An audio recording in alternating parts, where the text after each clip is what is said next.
Ohana. Welcome. Oh shit. Come on.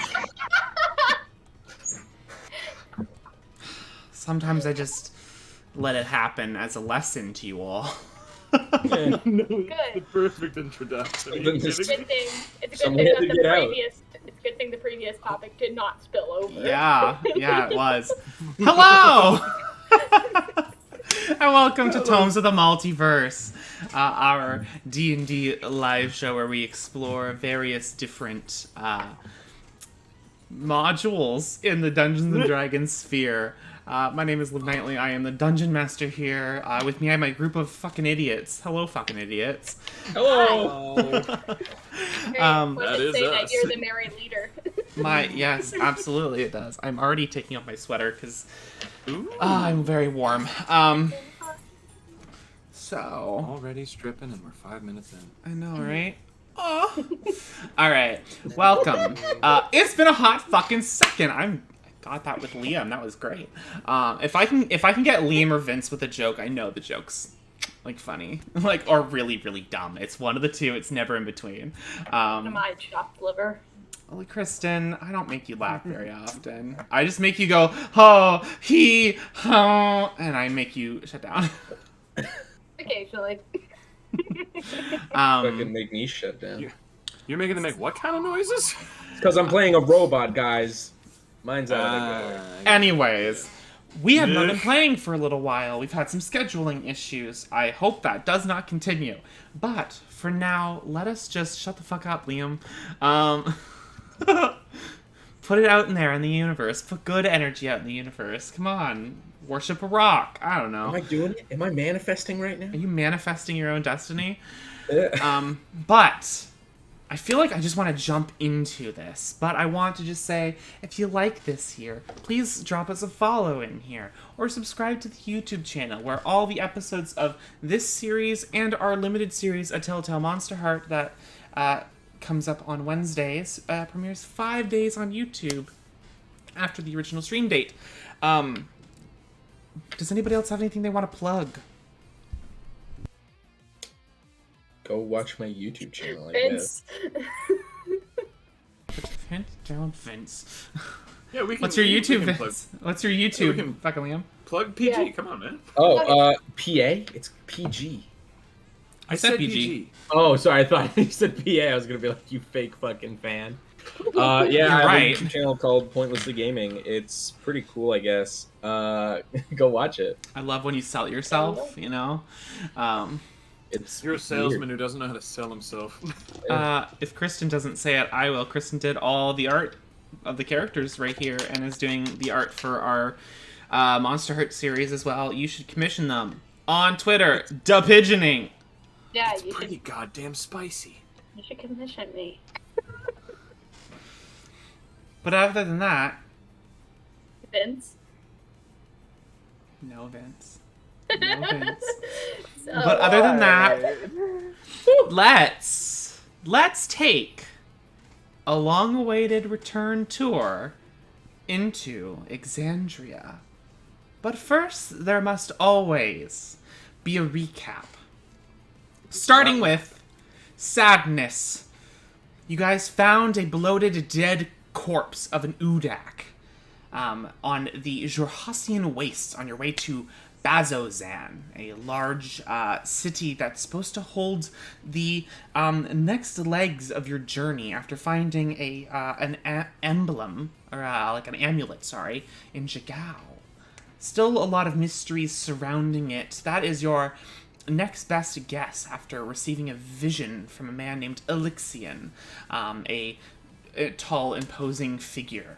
On the way, you met up with the kind of your friends, your rivals on this adventure. And decided to travel together to kind of mitigate some of the more dangerous things that were going on in the wastes. Finding an Udak corpse, a large gorilla like siege demon.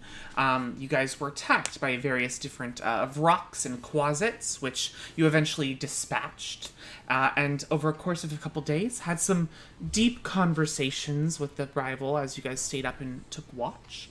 But eventually, you did find a spired kingdom. Inside those grayed, black spires that were viewed for miles, you find the little orange, dirt-covered, gravelly town inside Bazzoxan. Looking around, very just very sad individuals lived there. Large groups of guards kind of patrolled the area, while many others continue to do their work in here. Wow, I need to shuffle this playlist. God damn. Hold on. Shuffle the deck. Did Glee come in? There we go. Did Glee come in? No. You guys found that Bazzoxan was a town full of just disparagement, of the feeling of a life gonna be cut short in seconds if they were not careful. People had weapons at the ready, whether it be guards or civilians, and parents were instructing children on what to do if they were to pass away in the midst of a demon attack. When you guys entered in there, you guys were all kind of bluntly introduced to this setting before something grabbed Vashti's leg, and she quickly, ew, and stomped on it and crushed it. And then many other rusty red, almost like vermilion, like sanguine, blobbed creatures with mouths and eyes sticking out of it came forward. Ao's troop and you all decided to split up and help various different portions of the city as the guard bells rang through the distance, and many other guards began to get to work defending its people. That is where we left off. However, y'all leveled up last week. Yes, we did. So let's do... I told everyone to do their other stuff, but we're going to do health rules. And as always, how we do health rules here is y'all can roll your hit die one time, re-rolling ones, and I will do the same thing for you. Mine will be a blind roll. I'll also be re-rolling ones, and you can either choose to take your roll or my roll. It's a lot of d8s in this group, so let's start with Vashti. Alright, Vashti. Roll a d8, re-rolling ones. Would you I like... will be taking my roll. What's your roll? An 8. Congratulations. Mine was a 4. Ooh. Let's do Vinci next. A d8, please. That's a 7, so I'll take it. Great. Mine was a 2. Let's Thank do Pask. I have a D6. A d6. Oh no, it's right down the middle. It's a 3. Oh! Would you like to take yours or mine? Okay, but Liv could really only have one shorter than you, because they can't have a 1. Yeah, Realistically, you can yes. have 3 more. You can have 3 But higher than me, or 1 they could have shorter than me. 2 higher. They could have 3. I'm gonna take yours. Mine was a 4. Yeah, okay, there we go. There we go. And finally, Mal has a d12. So the lowest you can reasonably get with everything added is a 7 to your health. That's pretty good. Which isn't bad. D12s are my fucking natural enemy, though, apparently. They are. Not this time. I rolled a fucking 12, baby. I'm taking A that. total of 17 added to the barbarian health of that robot. What are What you did up you to roll? now? I rolled a 5. Okay. Well, that's the thing. I'm worried that when I leveled up, the rolled HP shouldn't have changed, right? Nope. Okay, cool. You just add that in. so- You just add in your thing on top of it. Works. Okay, so 43 plus 12 would be 55. 5. And that's base. So with all of my stuff, I think. Yeah, no, I'm at 80 health now. Amazing. You're more than Amazing. double me. Oh my god. Yeah, because you're a fucking wizard, and that's a barbarian. I'm just a little wizard. So, when you guys are all good, you know. If you know, you know. Oh, know, you here we know. go. And if you don't know, now you Now know. you know, Now you Mr. know. President. Thank you. You would make a good Jefferson, Liam. So, I don't know how to respond to that. I'd be a good slave owner. as you guys all prepare, I believe Mal grabbed his weapon and I believe raged last time. Peter did turned I into a rage? big bear. I don't remember. I know Peter turned into a big bear because I have it noted. If there's anything you guys want to prepare in the 2 seconds that you have, now would be the time. Clearly, Peter is a bear. Sure. I'll rage. Why not? You're gonna rage? Okay. False life. Or False life on yourself. Amazing. I will be casting mage armor on myself. Mage armor. Gravity just begins to emanate and push anything away. And a small gravitational push. I've got a little orbit of tiny pebbles going around my head. Mal, did you want to do anything? I will rage. You will rage? Amazing. Yeah. Okay. So, Dang. just a quick note. As you guys are all preparing, there is grunting and calling. And from an alleyway up towards your right, just past this kind of fountain, is a group of guards that are kind of fighting back moving their line back from another one of those things. To the right of you, 2 others are coming, and on the left is another 2. There's 5 of these gibbering mouthers in this combat total. There's 2 orc guards and 1 very decorated, probably like captain of the guard. Long silver hair, kind of the bangs are pulled back in a very theater style kind of braid back. Is wielding a glaive and has got very like decorative like silvered chitinous armor. And he goes, "Hello, it's good to see some mercenaries are coming back into Bazzoxan. Could really use your help." And he like spins his glaive in a very flourished decorative style. And I will need you all to roll initiative. Are we hopping into the... Oh yeah, well we're gonna do the battle map because I got it working this time. Battle map. Battle map. Welcome everybody to the battle map. I To the will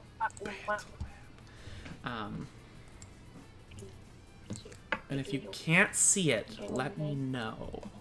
Because it has been a Fucking while. bear. The user does not exist, I assure you I do. You do. There is a Paskin here. Yes, there we go. No, at the login, sometimes I misclick and it erases everything. It's like, Oh. Holy shit, they're so big. inside Bazzoxan. Oh god. Okay. Isn't it beautiful? Ah! Fuck! Loading. It's at 98%. The initiative was almost really, really, really bad, and then I saw it like rolling off of the bad number and being like, yeah, and then it landed on a number like 2. A worse number. Well, they went like 2 higher, which is good, but also Ooh, there's some slimy boys in here. it's bad. It's pretty bad. Vashti, could you tell me your initiative, please? Yeah, I definitely can. 7. Oh, perfect. Thank you very much. Mal. 4. Alrighty. Peter. Also 4. Oh my gosh.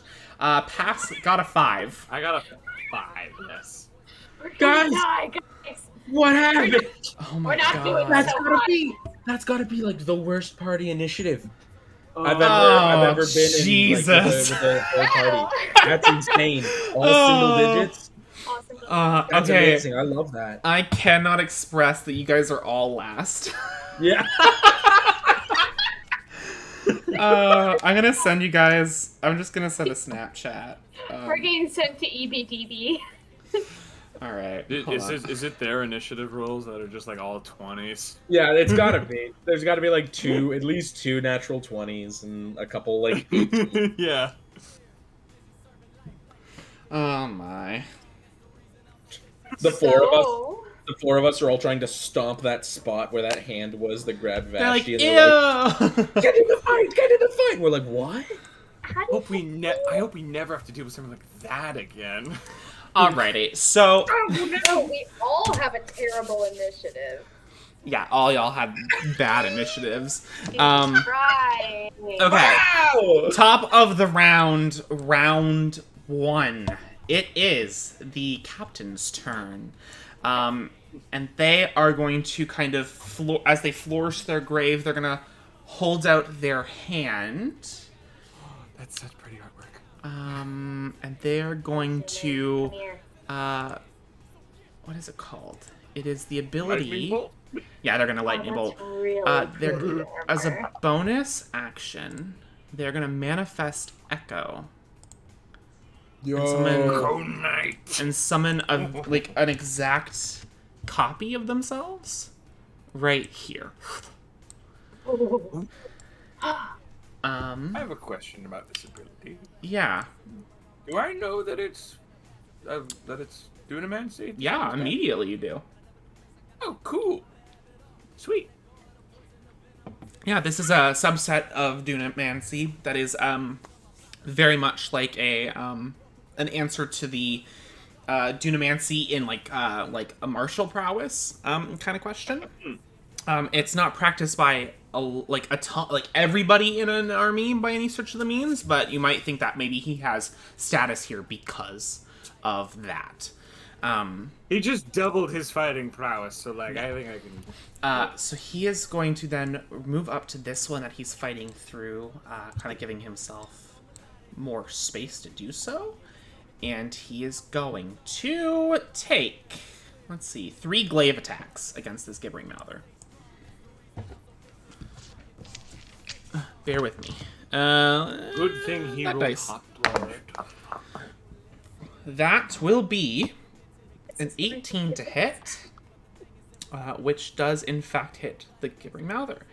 Let me just roll everything else. That will be 16 will hit, and way better will hit. All 3 of these will hit. Nice. And schools dice. It's a D10 of slashing damage plus 4 for each of these. So that is a 12 plus whatever the dice is. 12, 19, 21, 25 points of slashing damage. Jesus. Jesus Christ. Jesus. Praise the Luxon. Praise the Lux, and I'll tell you what. Starts its turn within that. 20 feet. He split himself in 2. I'm actually just... sorry, there's just a little bit of stuff with the gibbering mouther that I'm just gonna really quickly set up. Of course. Sounds like a lot. Take your time. Thank you. I just got the snap of the initiatives and like wow. By the way, Did you roll 1 for all of the monsters? Did I? No, they Yeah. rolled pretty low. That was It's all random it's like rolls. Yeah. it's like there's the guard. Oh, And then, I'm like, sorry. all- I'm sorry. all Do you the- mean I Like, rolled for them the- as the one gibbering unit? mouths. Yeah. Yes, Like, I rolled them as one unit. initiative for all of them. Yes. Oh, okay. I was gonna be like, that's fucking insane. No. Oh, yeah, okay. no. I was gonna say. I thought was you. gonna say, I thought you roll meant like- did I roll like a natural 5 1? And I was like, no, they rolled up like pretty high. Okay. So I've got to make some saves really quick because that those. damage might be nothing actually. Incapacitated within 20 feet of the must succeed on a wisdom save. Fine.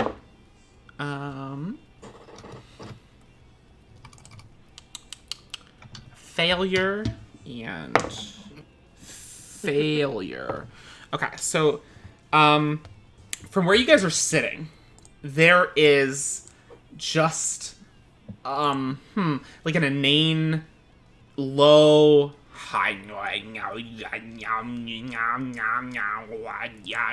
as like gnashing teeth and voices from the many mouths of these creatures begin to just like push out around you all. But Varen seems to shake it off, this captain. But the 2 guards behind him like just seem to be affected by whatever it does. Oh no. But then Varen comes up and does a very quick, like, 3 kind of, like, windmill style, like, 3 slashes with the glaive as it cuts into the... It doesn't bleed by any stretch of the means. It does just cut open. Almost like you are kneading, like you were cutting into dough. It slices through, and it splits, but nothing comes tumbling out of it. And that... You didn't say you had to make a wisdom saving throw, did you? I did say a wisdom saving throw. Oh. But that is the end of this captain's turn. Cool. It is now the Gibbering Mouther's turn. Oh, shit. They are I have a going... distinct feeling this is going to hurt. You're right. Considering you're close to 2 of them. Yes. However, 5, 10 is the only amount of speed they got. 5, then 1 gets up to He you. will hit me. I'm just gonna move their field. I don't like that their fields are there. Okay, so 1 is going to use. I'll do the first one. I'll do A. A is going to use its. It's blinding spittle attack. The Mother spits a chemical glob at one point it can see within 15 feet of it. The glob explodes in a blinding flash of light on impact. So, within 15 feet, it is going to drop its blinding spittle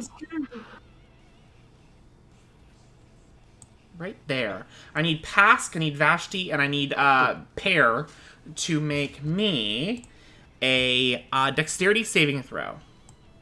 I have a Really? question, and it's gonna shoot me in the foot because this is light based. Do I have disadvantage on this? Because I'm a drow. I'm gonna say no, but I'll explain why after you make your save. All right, cool. Ooh, interesting. Dex save. I guess not, because it's sunlight. It's UV rays that hurt you, right? Not just... I guess, yeah. Vashti, present what'd you get? light. Vashti? Oh, sorry, my brain just like shorted out. That was an 18. An 18? Fine. Pask? I also got an 18. Fine. Pear? 1? Okay. Okay. Oh no. So Pear is blinded. As this he goes, the little inane nammering, and then you hear whack, whack, whack, whack, whack, and it spits a glob that splatters, and then a hard substance in the middle of it, and light erupts. Pask and Vashti, you cover your eyes really quickly, but Pear, you're bare, and so it goes. You are blinded until the end of this Gibbering Mouther's next turn. It is this one's Fucking that's sucks. blinding you. Do we have to save on the gabble gabble gabble gabble gabble gabble every turn? You'll find out. Great. This Gibbering Mouther to the top left of Pask is gonna try and take a hot fucking bite out of you.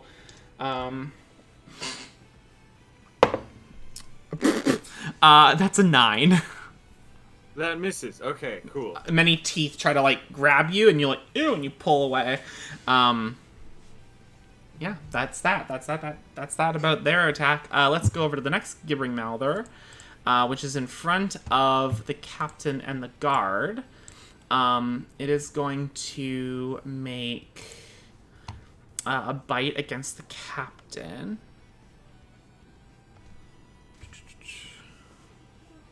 Yeah. That just hits the captain. This is a lot of dice. Oh dear. Save the captain.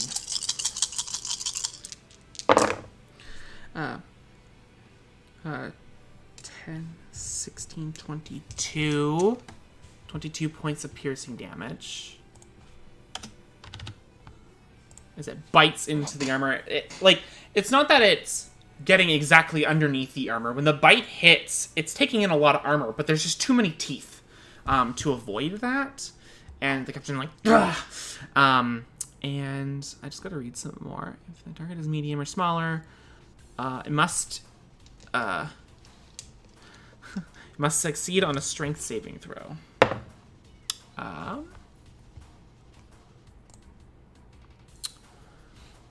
7 is 14. How you doing, Captain? Captain's fine. Captain avoids being knocked prone. That is the end of this gibbering mouther's turn. It is time for the next gibbering mouther. Is that really what their names are? Yes. I love that. It is. 5, 10. And the one on the bottom of the screen is going to spit its own blinding spittle. Pretty much just at Pask. Nope, sorry. Actually, hold on.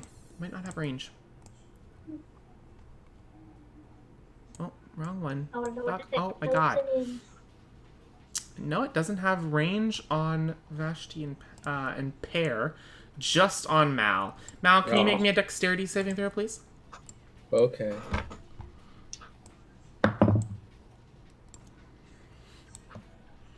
This is the dex save that I can see, right? Yes, it is. Okay. Oh, that's a lot better. 16. You pass. You also, your whole like face shifts until you have no eyes, and then you hear the psh, and then they open again, and you have eyes once again. I rolled a natural 1 to start. Oh, lucky boy. And then this gibbering mouther will make an attack against the copy, the manifested echo. Copy my copy. It needs. It needs to roll, a 15 or higher on this dice to hit. It does not. The echo just kind of phases through the teeth that clamp down and comes back out, not damaged at all. And that is the end of all the gibbering mouthers' turn. Oh god, I've ruined everything. Oh no. Oh, everything's falling apart. Sorry about that. I just hit the wrong tab. That is the end of those turns. It is Guard A's turn. And they... I like how they both have mugs. When it does on its turn, just on a the 1 to copyright. 4, I gotta roll a d8. Creature takes no action or bonus action and uses all its movement to move in a random direction. Oh, because they blinded? Oh no, because they were affected by the thingy. 6. The thingy. 1, 2, 3, 4, 5, 6. This guard is going to use all of its movement. 5, 10, 15, 20, 25, 30. It's going to go all the way down here. It just bumbles through Pask and Pear. Pear, you feel something kind of bump into you as it's like cling, cling, cling. And just moves his way over. In confusion. That is the end of that one's turn. Next turn for the guard. It does nothing. He stands there. And looks all confused, and that's the end of his turn. It is Vashti's turn, with Argent Pask is on deck. Vashti, can you make me a wisdom saving throw, please? Absolutely. Uh-oh. Actually, no, not bad. That is a 15. On a 15, you're fine. What would you like to do? Alright. Excellent. Alright, so... Opulence! Opulence! This guy circled in pink here. Sorry, just remind me, what's the pink status effect? Blinded. Blinded! I'm just signifying that that is the one that has blinded Pear. Oh, okay. Roll. I'm going to Guiding Bolt. Guiding Bolt. Amazing. Please, go for it. Ooh, you're gonna. At second level. Amazing. Amazing. Alright. Oh, these metal dice are so nice to me. That is an 18 to hit. That hits. Roll damage. Alrighty. We have 5d6.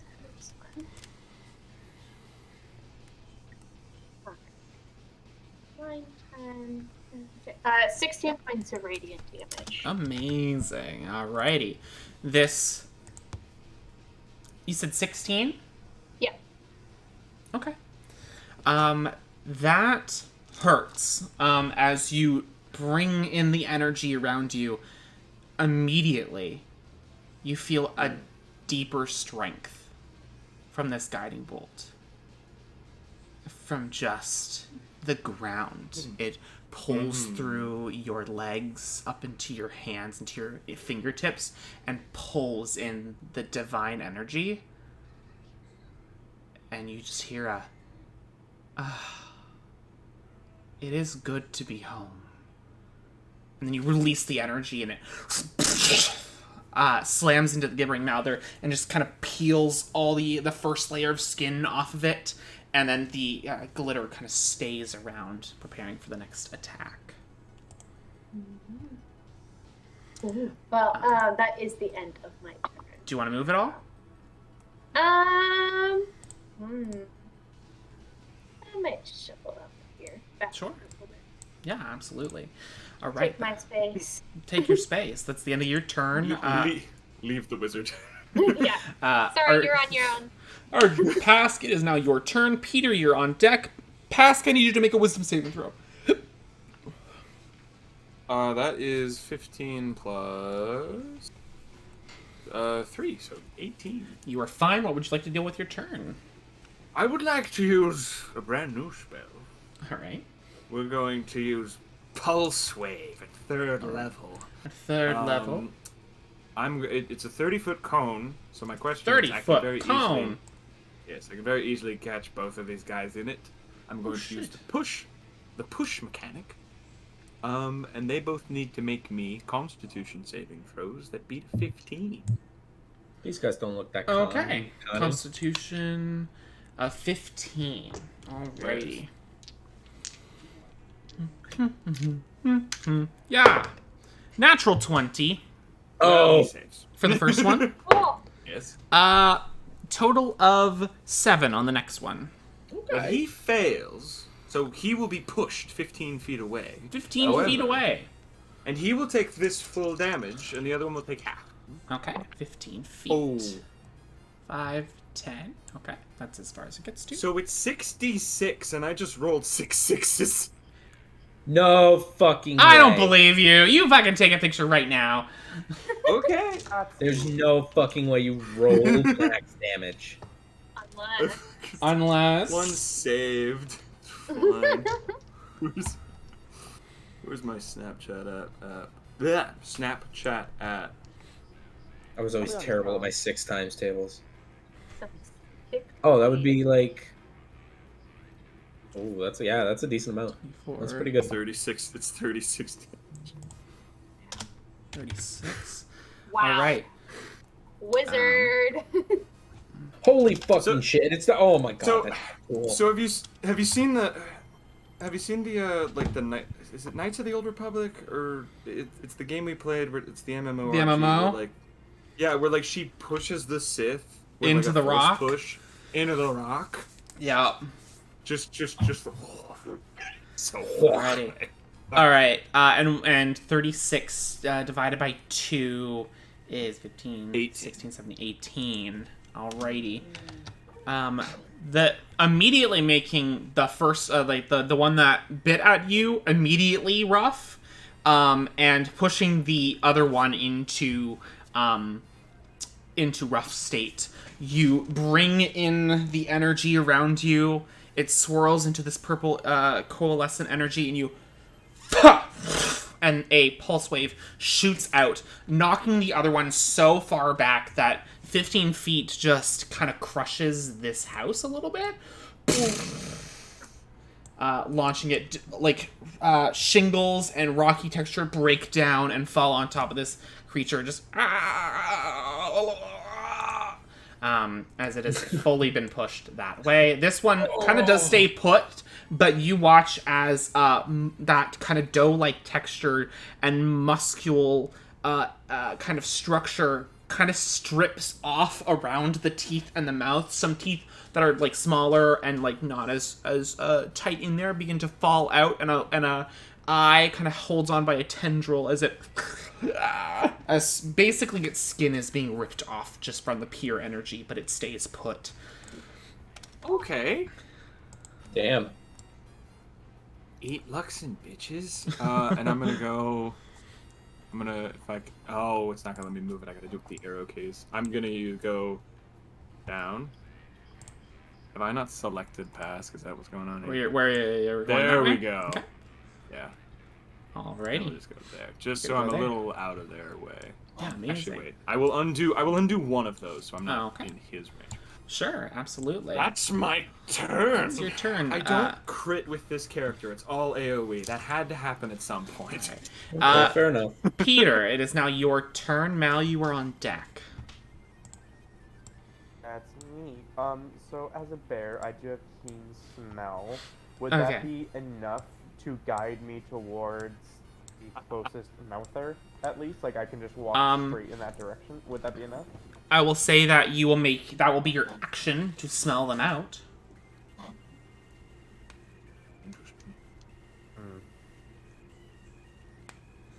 I mean, sure, yeah. Okay, make a perception check with advantage because you got keen smell. Yep. That's...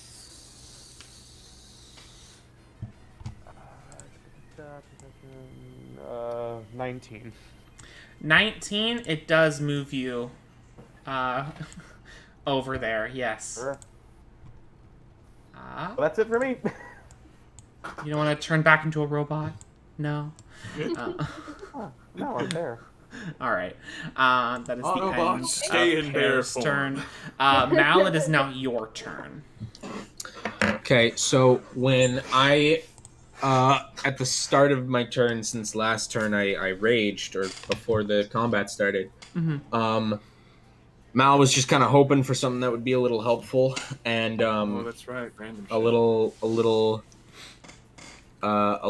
pixie appears in front of him, Amazing. but this time, instead of being like all monochrome and goth, this one kind of looks like she was on her way to a Halloween party, and she's wearing like a stereotypical like devil get up, like the pitchfork, the yeah. red horns, and kind of like a repurposed like bunny costume, but it's like red, and she's got like a little devil tail. And he goes, "Oh, I don't need you," and he pushes her. Oh, that is so rude. and pushes her, and it's gonna be 30 feet. So I want to put it to the one where Pear is, but not within 5 feet of him. Okay, yeah, that's easy enough. And then this guy needs to make a dexterity saving throw, DC of 16. DC is 16. No. He rolled a 6. He fails. Yeah, he fails. All right, and he takes 6 force damage. 6 force damage. Amazing. As it explodes, she's like, "Man, all I wanted was a nice night out, and now I'm seriously feeling so attracted." And a dough hole is created from the exploded pixie. It's actually not that bad, considering I can't get close to these guys. Yeah. Let's see what else we can do. That attitude, So you can't. then I guess I'll go up and join Pear. You'll join Pear. Okay. So Yeah. that's oh god, I need to remember how this works. It's which one's the move tool? Just the It's just the normal. I'll just move you. It's fine. Whoop. okay. Yeah, I'll be like right next to Pear. Okay. And I'm gonna bonus action drop my rage. I want to Okay. see if I can. I want to see if I can get something better. Yeah, you drop your rage. And then Tactical. stupidly, I am going to attack recklessly. I got a question, actually. Yes. Do you drop your rage as a bonus action? I think I can as a bonus action. Is it not a bonus action to have your pixie explode? Or, like, to summon your pixie? Well, or no, anything? because that was at the beginning of Okay, our okay. thing, and when I summon it, it explodes. Okay, and then alright, as a that's fine. bonus action on my next turn, I can do it Resummon. again. Okay, so yeah, drop rage, and then you're gonna action what? I'm gonna recklessly attack the Okay. the gibbering mouther. Yeah, Are absolutely. you reckless when you're not in rage? I'm pretty sure I can. I feel like we've had this question Let me asked before. See, let me just quickly double check. Don't know enough about barbarian. Reckless. When you make your first attack on your turn, you can decide to attack recklessly. Nope. It Then says nothing never about being mind. enraged. Doesn't really Cool. matter. That's a 13. That hits. Whoa! The gibbering mouthers are just sanguine-colored dough balls. Cool. They I'm don't about have a huge amount of AC. it. Okay. So, Their natural enemy is a dough roller. and because I dropped rage, I'm not gonna get the rage damage, but that's okay. That's a 9 points of slashing damage. 9 points For of the slashing first damage. attack. Yeah, cutting into the doughboy, no problem. Looking And bad. then- It's tattered and falling apart. For my second attack, Your second attack. natural 20. Amazing. Congratulations! Thank you. So that's going to be 2d12, or do I just double the dice? 2d12. 2d12. You Okay. double the dice. Second attack. Okay, well, a 1 and an Good. 11. So 12. Do I add my strength bonus twice or just once? Just once. Okay, so 14 points of slashing damage on this second attack. It is on death's door. Hey, Liam, Yes. do you get a fighting style as barbarians? No. Okay, my question was, did you take I- great that's- weapon fighting? that's Because kinda- you rolled the- Yes. That's kind of why I want to do the other thing I'm thinking about. Yes, I know. Yes. You slash. Your first slash kind of cuts open more, and you see kind of reeling veins in that. And then the next, when you kind of windmill, bring the fucking sword back in and cleave through the veins, and that's when you see the burst of ichor come out. It's actually pink. It's not red, and it sprays up the front of you and Pear. And Do I have to immediately make a soaks wisdom you. saving throw now? Nope. That's at the Oh, it's start of only your when I turn start if my you were turn? in the area, yeah. Okay, cool. Yeah, then that's everything I can do. Okay. That is end of round 1. Beginning of round 2. Yeah, we went last, guys. We're doing Hey, but fine. we all Wisdom save. 5. A Varen moderate ass. is going Knew it! to... I knew it was him! He is going to slash Fake names. to Baron Daddy. actually Fake names. Yeah, that's right. Varen is going to stand there for a hot sec and is going to, his echo is going to bleed out from the starry kind of form a bunch of little lights, and he's going to cast fairy fire from his echo. What? What do Echo Knights have spells? Oh wait, he's No. a Drow. drow. Never mind. I was like, I know nothing about Echo Knights. What's going on here? 20-foot cube. They're special boys.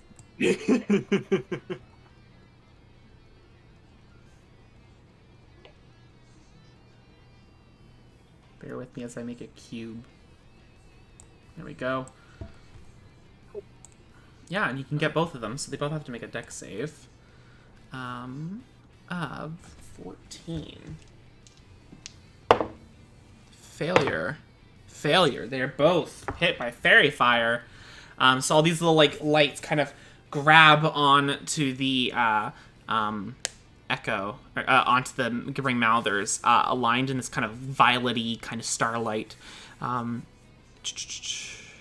The duration, objects and affected creatures shed dim light in a 10-foot radius. Any attack roll against the affected creature or object has advantage if the attacker can see it, and an affected creature or object can't be invisible for the duration of this, which is... Sorry, new spells. 1 minute. Yes. Or until the end of concentration. And then that is the action of Varen. And then he was going to move. He's going to move away. Because he doesn't think that he can... Well, actually, he'll stay put, actually. He's a tough man. Yeah, he's a tough man. He can deal with this. Tough boy. That is Those the teeth- end those teeth of got that numb. turn. It is Gibbering Mouther A's turn. And that guy, I gotta roll for him to see. He doesn't. He is going to begin to move out of the rubble. 5, 10.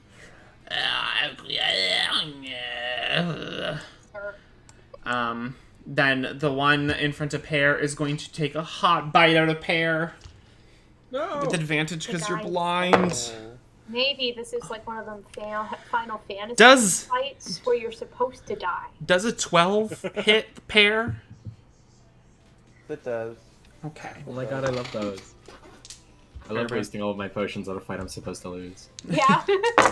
You're like, oh, I might just go back to my last save. When there's an auto-save feature. That is 20 piercing damage to Pear. And I need you. God. I need you to make me a strength saving throw. Oh. Bear Bear stats. stats. 19. You are fine. You are not knocked prone as they feast upon your bear form. As it goes, like scraping along metal of your Horizon Zero Dawn bear form. That is the end of 2 Gibbering Mouthers' turns.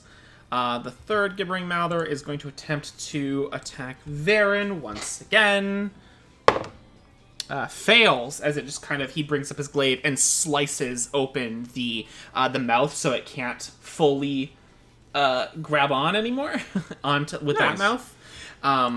That is the end of that one's turn. It's this next one's turn. It's going to move it's going to move 10 feet up to that guard's position.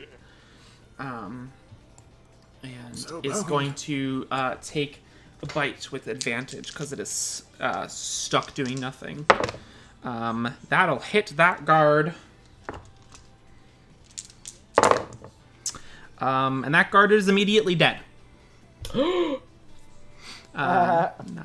Yeah, I think 9, 10, 11, 12, 13, 14, 15. Yeah, immediately dead.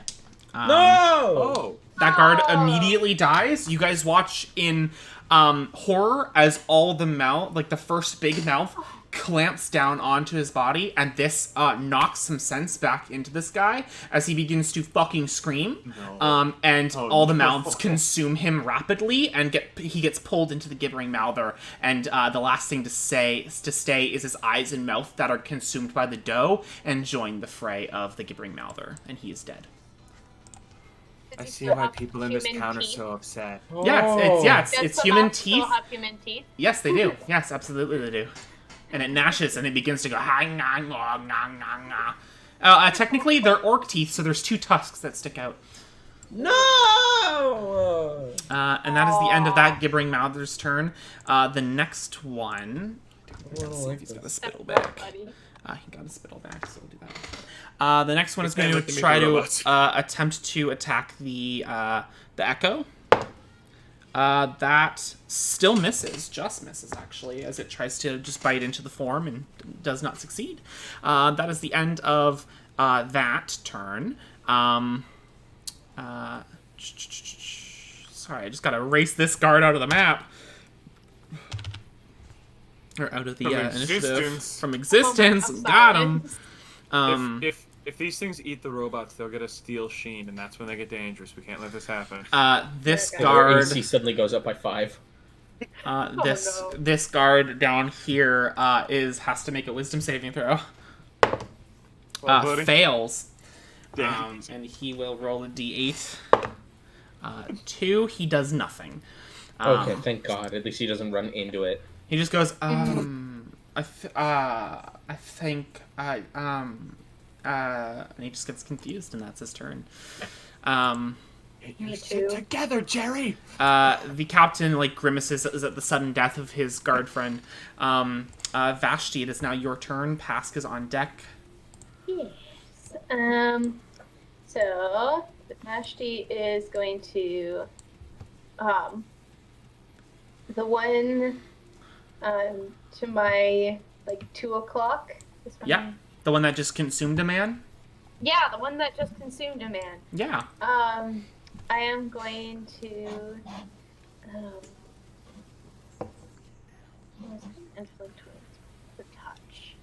They seem kind of shitty if you touch them.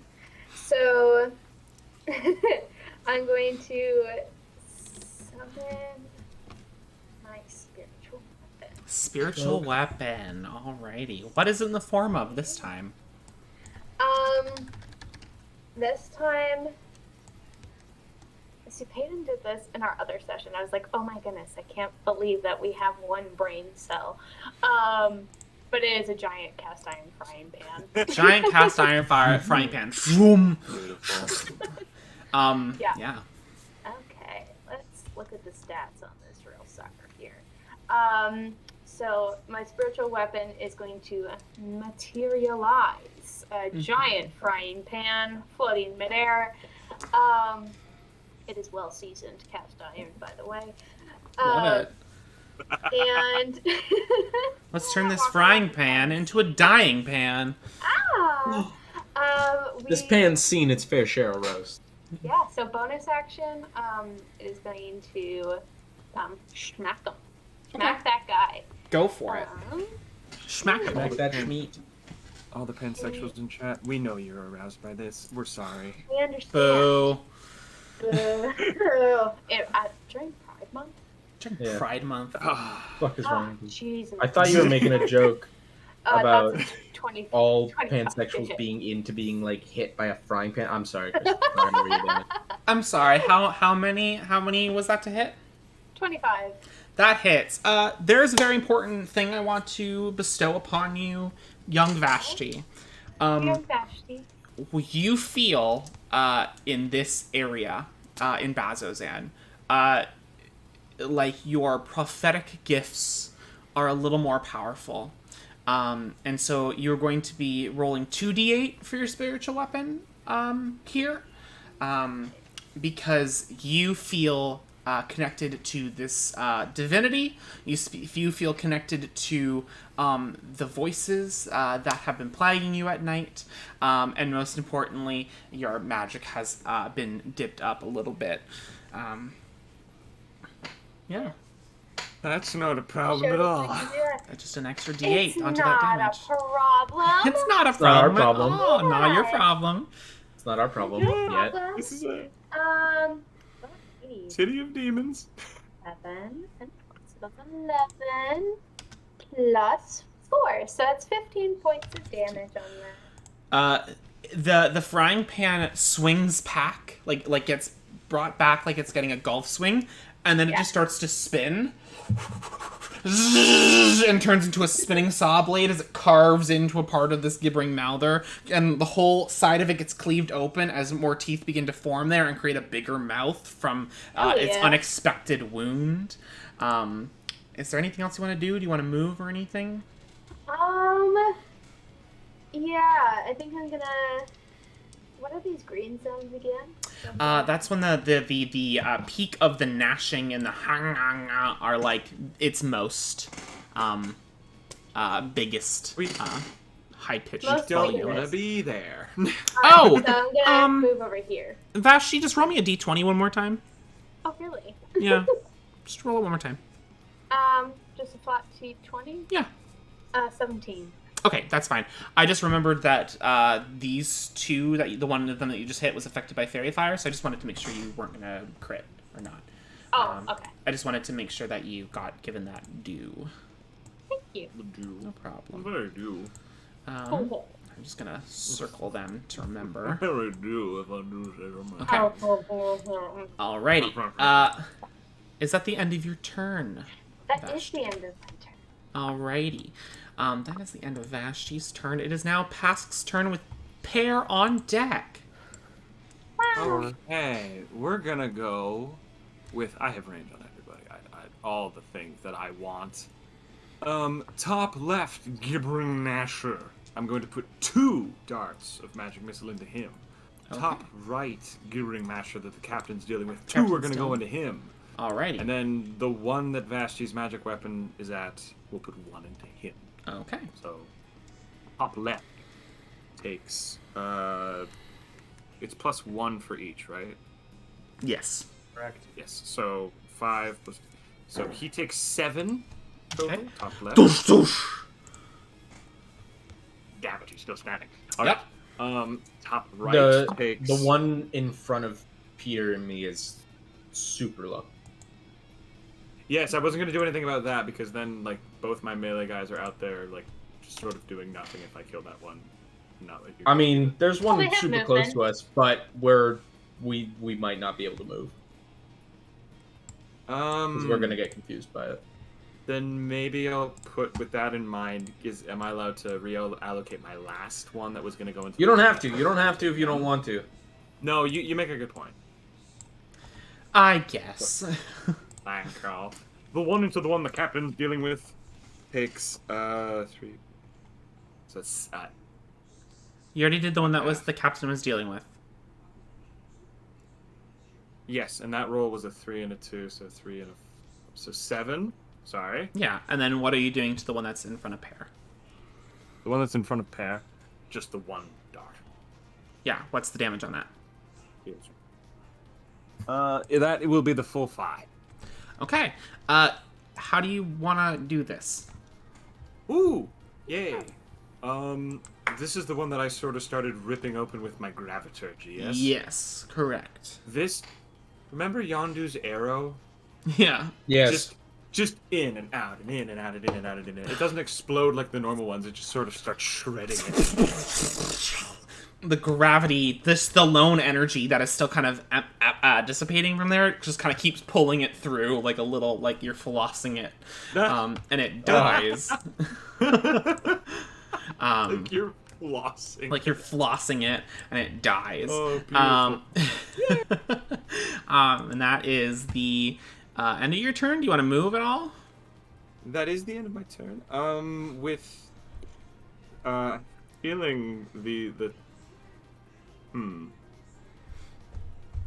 I'm gonna go here just to sort of give it a choice as to whether or not it wants, because I don't want it to just go for Vashti. Sure. It would be bad. Yeah, absolutely. That is the end of Pask's turn. Pear, it is now your turn. You are no longer blinded. The Pear Bear. Pear Bear stare. I'm going to go maul this dude. Okay. Just really quickly. Actually, I do need you to make a wisdom saving throw for me. You. 16 plus. You're fine. 8. Yeah. You are fine. Cool. In that case, I'm gonna commit deadly stuff. Yay! That's I love 16 and an Activity 18. deadly things. Hit. Cool. So it is my committing bite and my deadly. claws all together. D6, 1d8. 8 plus 13 plus 8. 21 points total of piercing and slashing damage. Oh my god. 20 what? Sorry? 21. 21. Alrighty. Yeah. Looking bad, looking rough as you're pulling veins and feeling that pink ichor wash over your fucking robot mouth as you tear it asunder. Sick. That your turn? That's my turn. Right. Mal, it is now your turn. Full bear Okay. life. Do I have to make a wisdom saving throw? Yes, you do. Please make a wisdom saving throw. Oh, fuck me. Oh, don't fuck me. That's actually a 16. You're fine. How would you like to use your turn? First off, I'm gonna use my bonus action to rage again. Yeah, definitely. Please roll on your turn. And I don't know why I did the bear sound effect. Sorry, that's Pear, not you. I kind of like look at Pear like shaking off the blindness, and I was like, "Oh, that's right. That's a thing that can happen." Boom! And a beam of light shoots out of my chest. And the creature needs to make a Constitution saving throw. You think light is your 21. ally? Oh yeah, no. Yeah, no, just skirts off of it, and I'm gonna run up and make a sure, let's reckless again. Go for it. Dirty 20. Hits. D12. 5 plus 4. If my rage damage is still 4 at level, or is still 2 at level 5. I believe so. Could have changed, for all I know. Sorry. It's okay. Damage is plus 2, yes. So 5 plus 2 is 7 plus another 2 is 9 slashing damage. 9 on slashing the first damage. strike. And on the second attack, that's going to be a 16 to hit. Mm-hmm. And he takes 7 points of slashing damage. How do you want to do this? I think just like with the momentum of the first swing, he kind of forgets to like stop as it goes through, and his torso just spins around with the momentum of the first axe swing, and the second one comes and just like dissects it. Pear, you fully sit on the ground to avoid the spinning windmill of death that is Mal, as he keeps cleaving different pieces of the you know, in Super Mario, the dune like cactus guy. Oh, the pokies. The pokies, where you Like, keep hitting their sections out. It's like that. They'll fall down on each other, and a new section will be ripped out from under it as you keep windmilling around and tearing it out. And it is like little patches of Play-Doh on the ground as they all kind of like begin to melt into pink ichor. And yeah, it's fucking dead, dude. Yay! You have some movement left if you'd like to take it. Yeah, I'll take it. I will move. Fuck it. Can I move 40 feet? And how many movements did you have to begin with? 40. Then wait. you I have 30. was. You have 30 feet. Okay. How close can 30 get me to the monster? 30 feet? Let's find out. A big bold barbarian. Can get you right behind the frying pan, like right there. You're gonna cook up a skillet. Yeah, fuck it. Let's do it. Okay. Alrighty. That is. And then bonus action movement. Yep, that's it. Alrighty. Top of the round. Round 3 is the captain's turn. And it is going to. He's going to, as a bonus action, he's going to replace himself with his echo. He is going to reposition. So you guys watch as the captain is up there fighting the one up at the top, and then just goes, and energy swaps. You see the starry form where he once was, and back over to this fresh-faced one. He is going to make 2 slashes with against that one, and then his echo is going to slash the other one he just left behind. That's what they can do. 10. Yes. That first one will hit. Second one will hit, and then the third one is also going to hit. Nice. babes, not for nothing. This Echo Knight's kicking ass, but like This is we've been doing pretty good too. 10, That's 11, 36 13, 14, points of 15, damage 17 on that. Like, AoE. Dude, Yeah. I'm kidding. what was that, Peter? You did like 21 with the Bear's Maul. Fuck, dude. Pretty darn good, bro. Guiding bolt. You doubling your damage here. Yeah, fucking doubling your damage. That's insane. So the one he just swapped places for is now looking rough, and then the one that hasn't been hit has been slashed into a couple times now. Oh, he's got fucking advantage on these. Let me see if he crits. Nope. He does. Whoa! He crits on one of them. So He's a demon hunter. I'll just roll an extra d10 for this. Oh my god, he got a 10! Alrighty. Nice. Today's the day of extra damage. Yes, it And is. almost as if time rewinds backwards. She. Has Yeah. advantage. He's a demon hunter. Look at him go. Oh, I didn't mean that. Sorry, hold on. I typed in 40 instead of 10. There we go. Okay, so yeah. mean it. Slashes in, catching those veins. He catches the tip of his glaive on some veins, quickly spins the whole spear around, and begins to kind of pull the veins forcibly out, making the whole, like, kind of face, I guess, of this gibbering mouther pull back tight.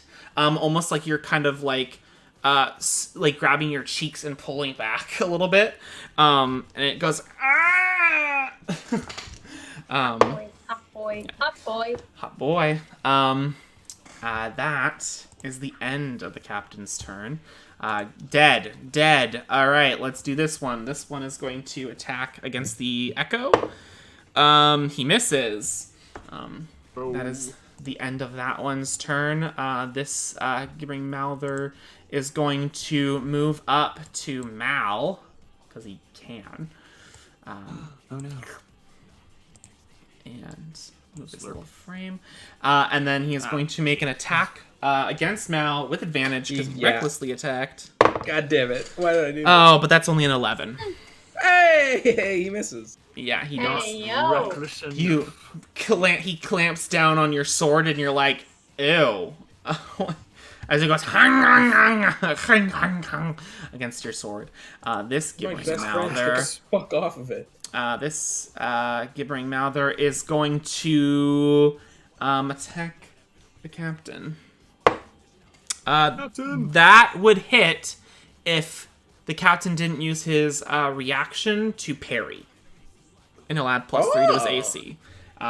So the creature misses. I know that this is an NPC, so like abilities aren't necessarily player character stats, but I'm like, is he a battle master and an Echo Knight? What's going on here? No, I think that's deflects just one of the mouths off.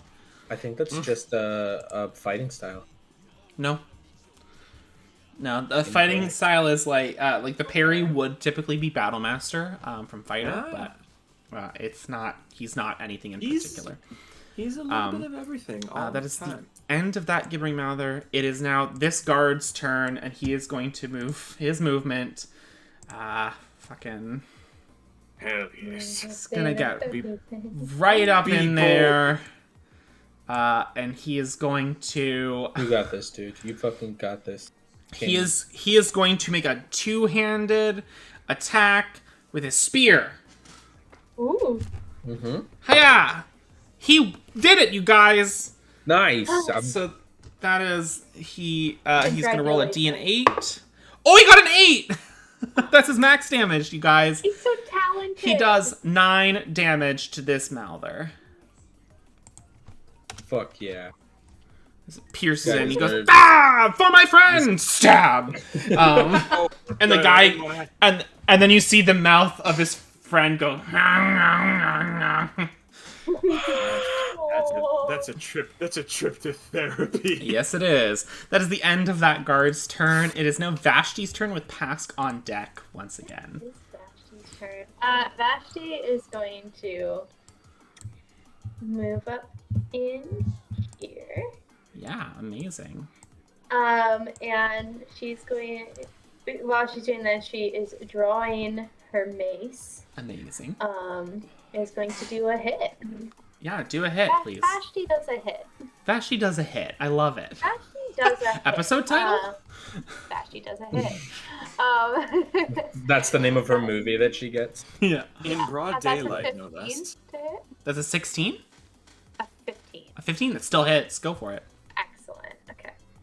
That is 1d6. I'm also going to be using my Channel of Divinity Touch of Death to add 15 points of necrotic damage to this one. 15? Yeah.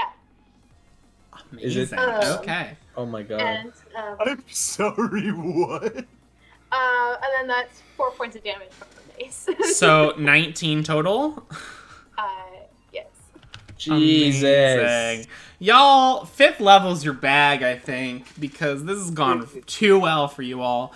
As you go, you pull out your mace from Yeah, your like twirl it around a little bit. your oracle robes, you spin it around, and then just fully and slam it in with unknown force that just rocks portions of the gibbering mouth or inward, breaking teeth, smashing eyeballs, as it all kind of gets sucked back into the dough, with just the sheer force of the swing into the mace. It is looking rough. All right. Open your mouth! In fact, she's going to use her spiritual weapon. What's in your mouth? Like with You a hear dog clacking. plastic or something. Yeah, it's like Yeah, you hear clattering What do and you stuff like have? that. What do you have? Roll your hit, please. Hit. Is it a 10? It still hits. Really? Oh my god. They have an AC of 9. This is Oh, ridiculous. Excellent. They just have 14 different things that they can do. Yeah, And exactly. am I still rolling 2d8? You are still rolling 2d8, yes. Amazing. All right, so it is a 7 and a 5, so that is 12 plus 4, so that's 16 points of damage on the spiritual. 16 points Jesus of damage fucking on the Christ. spiritual weapon. Oh my god. 19 on the first hit and 16 on the second. You go, open your mouth! And he goes, her? All of his mouth's open for a second. You swing, the frying pan swings down and fully just squishes down portions of this solid head. Like the greatest skateboard game. Oh my god. It is looking bloody. It is on death's door. It's not Jeez. dead yet? Nope. Bro. God. And I believe that is the end of your turn. That is the end of my turn. It's a good turn for Vashti of the Hills. Jesus. Argent Pass, it is now your turn. Peter, you're on deck. I believe I need to make a save. You do need to make a save. Please make a wisdom saving throw. Wisdom save is a +3, so that's 14. That saves. What would you like to do with your turn? Ooh, lovely. I'm going to use a second level magic missile this time. I'm gonna put 1 into the one that Vashti just wailed on, and then I'm Okay. gonna put the other 3 into the guy on the right that the captain's dealing Sure, with, because he's dealing with a lot. So the one that Vashti's been whacking on takes 3. 3. Okay. How do you want to do And- this? Nope. and the 3 into the guy on the right takes that's 2, that's 5, so 2 plus 7, no, takes 11. Okay. Magic Yeah. missile. Damn. The one on the right that the captain's dealing with, looking rough. Yeah. As Okay. you release out another magic missile and they and suck away through gravity. Would it be an action to sort of glean how the captain's doing? I'll give it to you. Make an insight check. Alright, inside check. 10 plus 10. 10. Looks like he's doing fine. Okay, cool. I'm gonna just back up so that I'm not in the area of effect. Sure. That's the end of my turn. That's the end of your turn. Amazing. Oh Go shit! forth. I'm opening up Okay. too many things. Ah! All right, there we go. And to Pask's turn, it is Peter. Mal, you are on deck. Or With like Harg. no passion. Or you know, I'm gonna commit a bear attack. You're gonna commit a bear attack. Go for it. Welcome to claws the and bite. statistics. I rolled a natural 15 and a natural 11. I'm pretty sure those both hit. They both hit. Yeah, if you said their armor class is 9, so no point in adding anything if I don't need to. Right. That is a total of... Oh, those were shitty fucking rolls. 6, a total of 10 piercing and slashing damage. How do you want to do this? Hey. Okay, cool. So, like, You're still a bear. That's still a Cool bear. there. He just kind of, like, almost bulldozes through it. Okay. And as he tears through it, would you say, like, he gets onto the other side of it? 40-foot movement speed, I'd like to think. Yeah. Okay, you sonic roll, slam through with teeth and claw, and kill this. You are covered in Play-Doh, but you kill it with glittery fireflies washing over it. Yeah, that is that the end of your turn? Yeah, that's it. Alrighty. Mal, it is now your turn. All right. I want to get closer to the one that the captain's echo is dealing with. The one that the captain's echo is dealing with. I think that's the one at easy. the top, right? Yes. Hold on one second. I just gotta. Yeah. Okay. Yeah. Okay, That's cool. easy enough. You move your way up. Make him away. Before I get right up to him, can I use my bonus action to blast a beam in his face? Yeah. Go. I have to make a con save. Yes. Open wide. 5. Oh, yeah, so you take... Show me your mouth. 3 points of radiant damage. 3 points of. And you are blinded until the start of my next turn. Oh my god. Slams into the many eyes, washing them over and immediately blinding them. And, reckless. Blinds? Yep. If it hits, you take a d6 of radiant damage, and you are blinded. Doesn't that mean you don't need the reckless since you already have advantage from it? You would already have advantage from this. Oh, okay, cool. Then I won't reckless. 16 to hit. Hits. Nice. That's gonna be 15 points of slashing damage for the first hit. Alrighty, looking bad. Second attack. 23 to hit. Hits. And that's gonna be... Okay, that's pretty good. 11 points of slashing damage on the second hit. Alrighty, it's on death's door.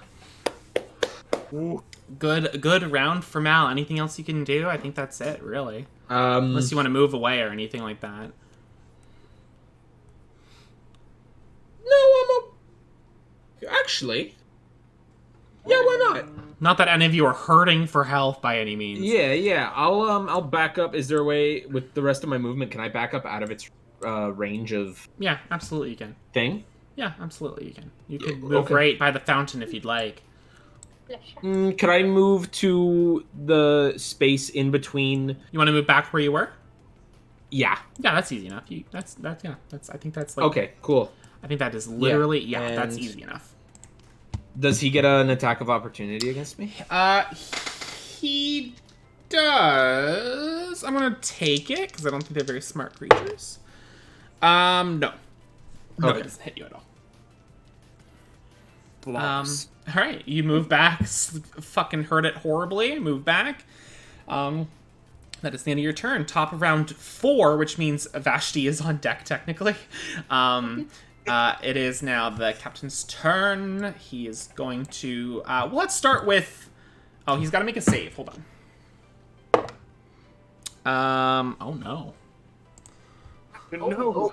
Captain No is right. Yeah. Captain fails by 1. No. Oh. Save and Actually, try the captain. he gets advantage on this because he's an elf. Ah. It's because we love him. Because you love him. He's saved. He's fine. Yeah. L's for the Make sure win. He's fine. He Thank God. he Is is he going. saying that out loud? Else for the... No. Elves for the win, brother. He probably goes. He actually probably goes. For the dynasty, and he'll make his 3 attacks. Let's start with the Echo Knight because he's on death. That one that he's fighting is on death door. Hits. Really, I don't even need to roll, but yeah, he does 10 damage, and that guy's fucking dead. Nice. Yeah, dead. This guy right here is dead. Blindness does not matter anymore because he's dead. He's blind in every sense. All of his senses are blind. Come on, get him. And then 2 attacks on this guy right here. Yeah. Hits. Oh, he's got advantage on these. You guys are got fairy fire. No crits though. That's 8 plus 16. 22 points of slashing damage to this Gibbering Mouther. My goodness. And it's on death's door now. Slashes into it, no problem. That is the end. Just been holding the door open for the past that 5 guy's minutes. It's turn. like, come on in. Alright, it's Gibbering Mouther's turn, and he is going to make an attack on the captain. Fails. Just once again pushes off the teeth. It's the guard's turn now. And the guard is going to... Buddy, you've done enough. My God. He's going to get right up there with his captain. Goes, Tuscan Phoenix! I'm coming! And he comes over with his spear, and he's going to make another 2-handed strike against this creature. He does it! Yeah! And he does... Oh, but it's the minimum he can do. I'm so proud of him. That is exactly 2 points of piercing damage. Okay, this guy gets out of here though. Like this guy gets like this guy gets like the partner and kids and like the life he wants. We're saving Private Ryan. He lives because... Oh, actually, I'm just going to retroactively move the Echo Knight 5, 10, 15, or 15, 20, 25. It's going to move up there with... and then, yeah, that's the end of the guard's turn. Vashti of the Hills, it is now your turn. Yeah, this is excellent. This is excellent. Move your spiritual weapon, I'm assuming?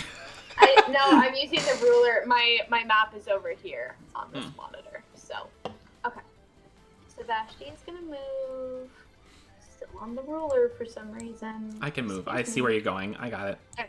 Right here. There you go. Right there. And I'm going to kick it.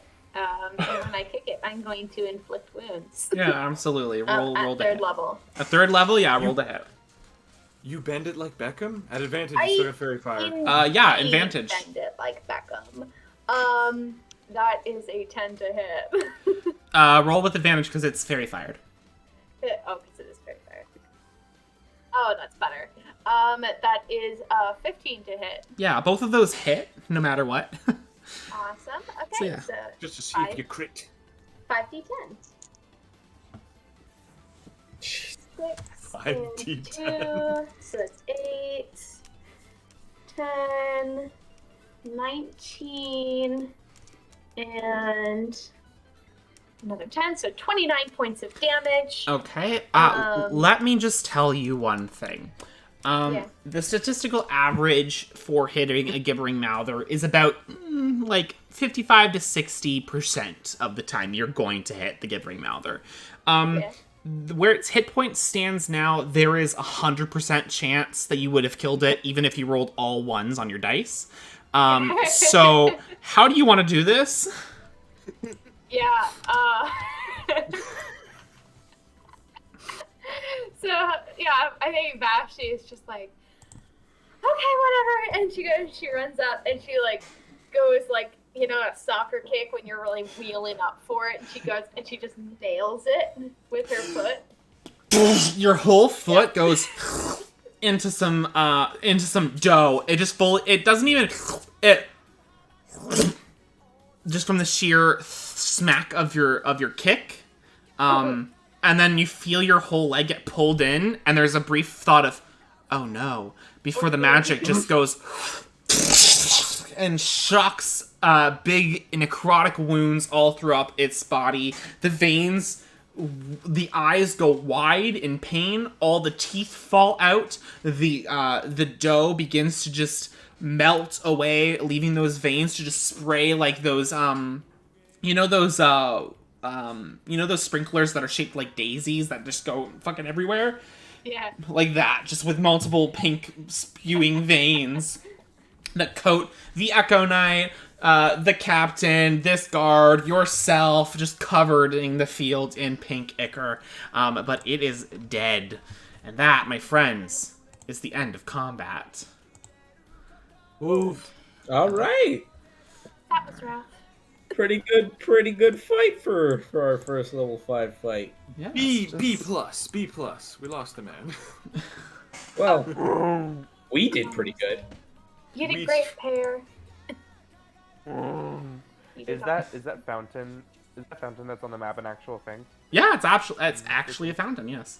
You get it going with it. No, yeah. it's one of those fake fountains. It's a mimic fountain. Well, just wanted to make sure, but yeah, Peter Bear just hobbles on over and climbs into the fountain. And just Okay. sits in it. Yeah, you let the water.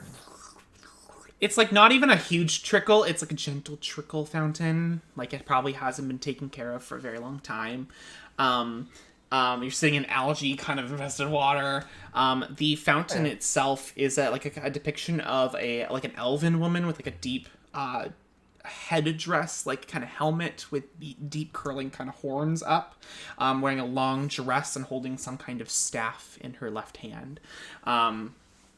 But as the battlefield goes kind of silent here, there's some other areas that are kind of clearly still fighting. But the guard that is speared, the kid ring now, they're twice now, kind of like pulls out and flicks off the pink and kind of smears off like the pink off of his face and spits some of it out. He kind of walks over to where one of them was, and there's already like the immediately dissolved face and skull of that one orc that was consumed. And he just goes, ugh. And he kind of leans down, and kind of just reaches into the pile of Play-Doh and kind of reaches around for a second with his big orc hands and just and pulls off like a necklace or something, some kind of amulet. And he goes, rest in the Luxon's light, buddy. And he like puts it in a pouch to his side and kind of spits a big loogie onto the Gimring Mouther. The Echo Knight, like the duplicate, just kind of washes over this man as he kind of fixes a few loose strands that have come out of his like kind of braid up top and just kind of tucks it behind his ear. His hair is long. I've got one question. Just this is off topic. Is there a trend about workout streams now?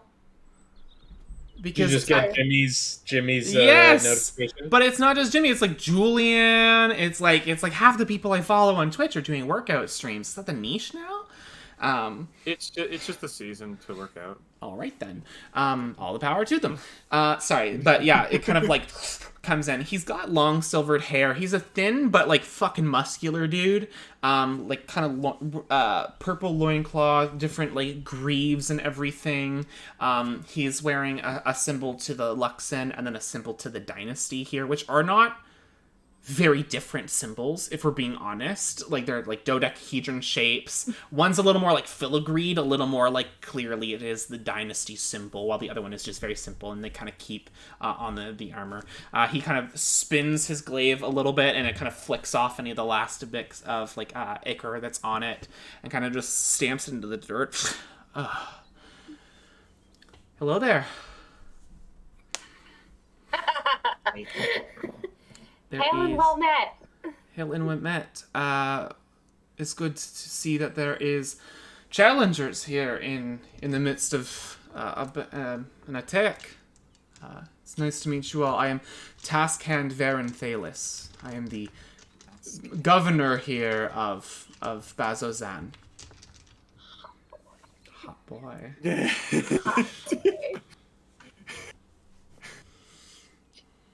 very nice to meet you. Give me a sec. This is like the fifth. This is like the fifth dead body that Pascal's seen now. So he's like, is there like a drainage grate that he can just puke down real quick? Oh, yeah. Easy enough to find. Oh. I take it I'm you're... gonna rub his back. I take it some of you are less experienced here in the context of death. Little bit. He's just very weak stomach. Well, I'm sure you'll either continuously disrupt your bowels, or you'll discover that that is not going to be a problem for you the longer you stay here in Bazzoxan. I don't know which is worse. There, at this point, there is a kind of like a mother comes up. She's got a sword. Like, she's clearly like a civilian. She's covered in like pink in areas. She's got 4 like children behind her. There are 3 that are clearly like fucking teenagers. Like they have they're in the midst of their awkward teen years, stubble, weird mustache, pimple, piercings. But like the mom, they were like, "This is my style, mom," and she was like, "We could all die tomorrow. Do your style. I don't care." Like, how am I supposed to be a rebel if you're not strict? She's like, there's no strictness in Bazzoxan, dude. Can I call you dude? I feel like we're close enough as mother and son that I can call you dude. And and there is like one child, like clearly young. He has a little dagger. He clearly he holds it like if like, oh, I got scissors. He's holding it like this. And he's, like, looking around. He's not looking around, like, bewildered, like this is the first time he's seen danger. But this is, like... this is, like, different. Like, he's... maybe more shell-shocked than normal. But, actually, I'm going to ask Peter to make me an insight check on that child. As a bear. It's a bear. Well... As a wild shape, as a druid, Right. As a druid, I retain my wisdom. Right. Oh, I was so goodness. worried it was be as a bear. What's numbers plus? Your insight is that he does not have fish, so you're not interested. Oh. No salmon here. What was it? 16. 16. Okay, I'm going to come back to you in a hot sec. Sorry, just that vine of someone throwing the bread at the bear that just sat there and it waves. Yeah. I love that. The kid like, whoa, and then something takes hold of you, I want to eat it. and you are pushed through your very consciousness for a second. I'll come back to you. We'll come back to you. Oh no. The mother kind of runs up to Varen, and she's like, she's a tiefling woman, kind of like horns that are coming up. One is like cracked horribly, and the other one is just like completely broken off. Kind of reddy, kind of orangey, kind of swirly skin. She's got long black hair that has been kind of is in 2 braids. And she's got no armor on, but she's got a sword, and she clearly knows how to use it. She's got different splotches of blood. She's got slacks on, and like suspenders, and like almost like a working shirt. And she goes, "Excuse me, Taskan," and he goes, "Insuna, it's so good to see that you were safe." And she goes, "Yes, it's so good to see that you are safe too. Thank you for taking care of this side of town." And she kind of reaches into her little side bag, and she pulls out, it's not a very good looking apple, but it is not rotting. And she goes, and she goes, for your troubles, thank you, Taskand. And he, who has, out of Mal, Vashti, and Pask, who has proficiency in insight? No one has it? Okay, don't worry about it then. He takes the apple and says, Thank you, Insuna. I hope that we can rest easy in the coming days, but it's, Bazzoxan. She goes, well, as long as we band together, we can keep going. He goes, yes. Now, excuse me, I must introduce myself or help these newcomers into our fair city. She waves. Insuna waves at the group of you, and she goes, welcome. Hi. Hope Thanks for you having us. hope this did not turn you away, but I have a feeling you must know what happens here if you've come here. These are my children. If they're in the way, you can tell them to fuck off. And then she goes, this one is Nuna. And the one in front, kind of clearly the older one, like 17. The piercing one. The dude. And he goes, hello. Mom. This is Genta, and Jetta comes and goes, hello, nice to meet you.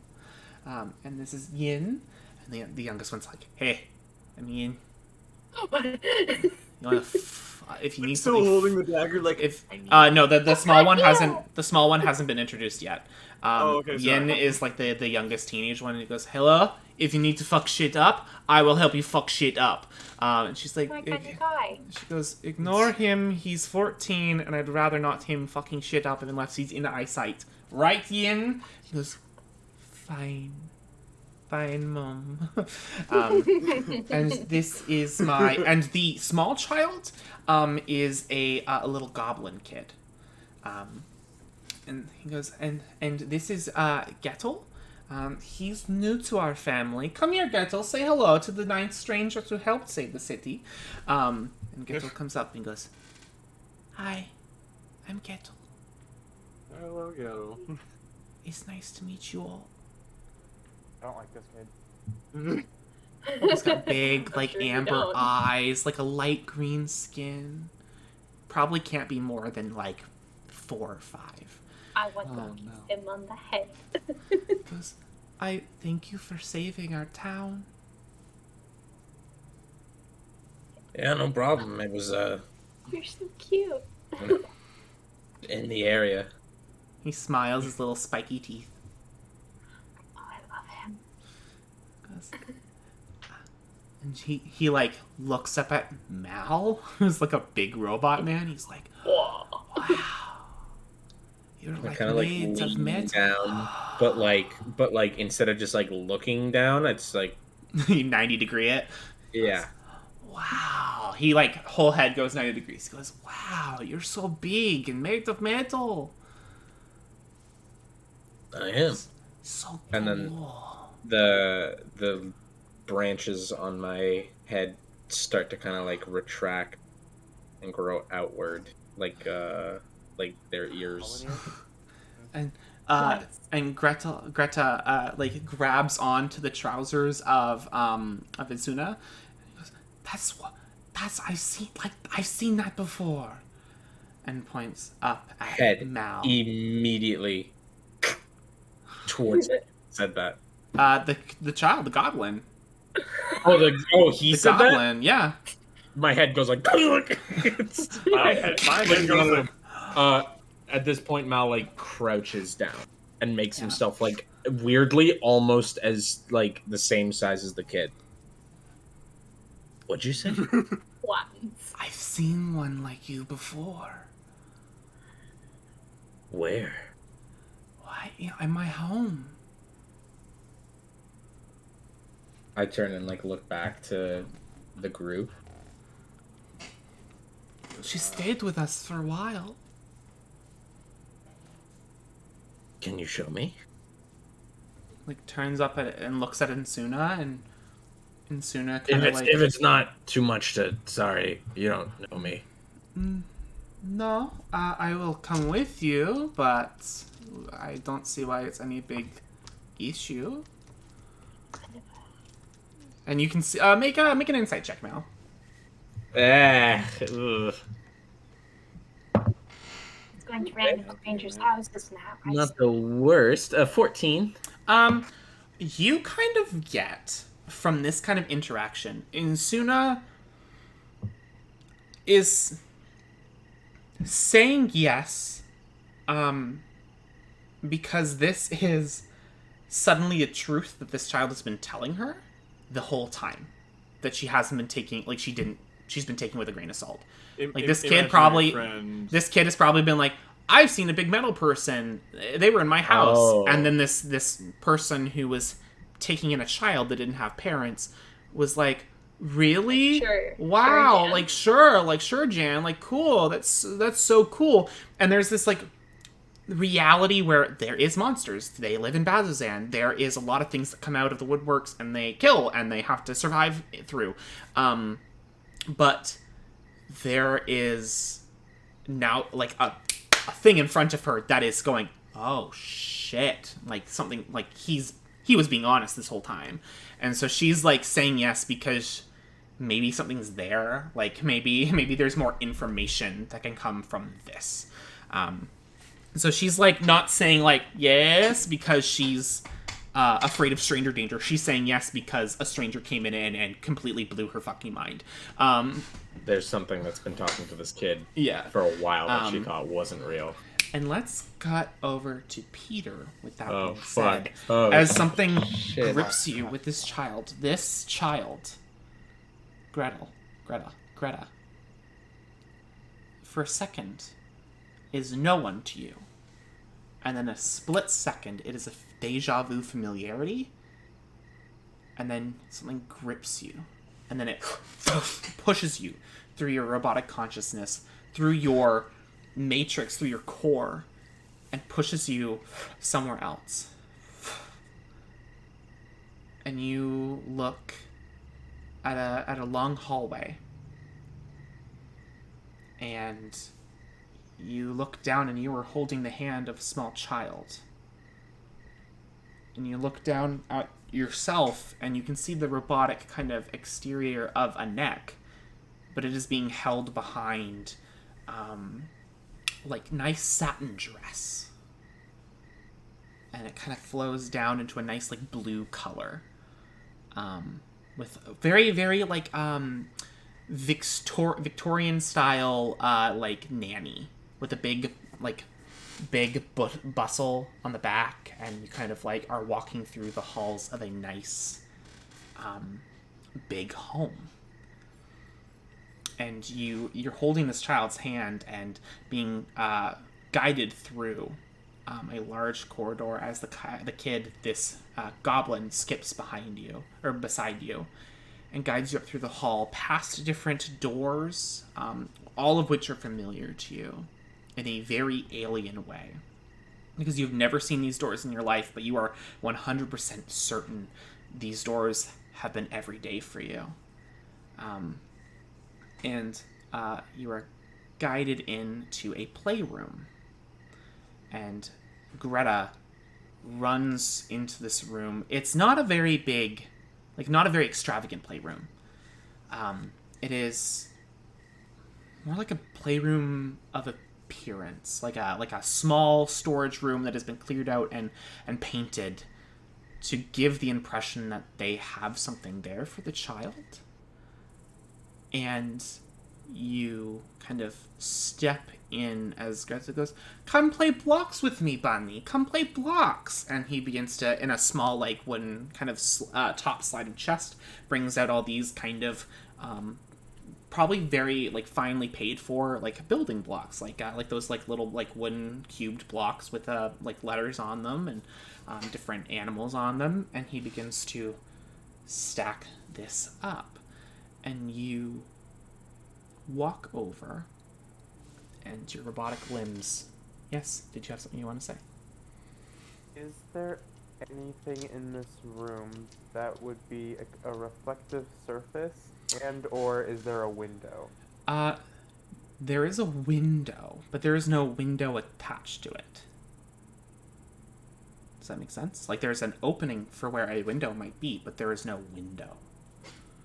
There's no opening to an outside? There is an opening to the outside. Like, you can look outside and see into the area. Okay. There's just no glass. There's no glass. No.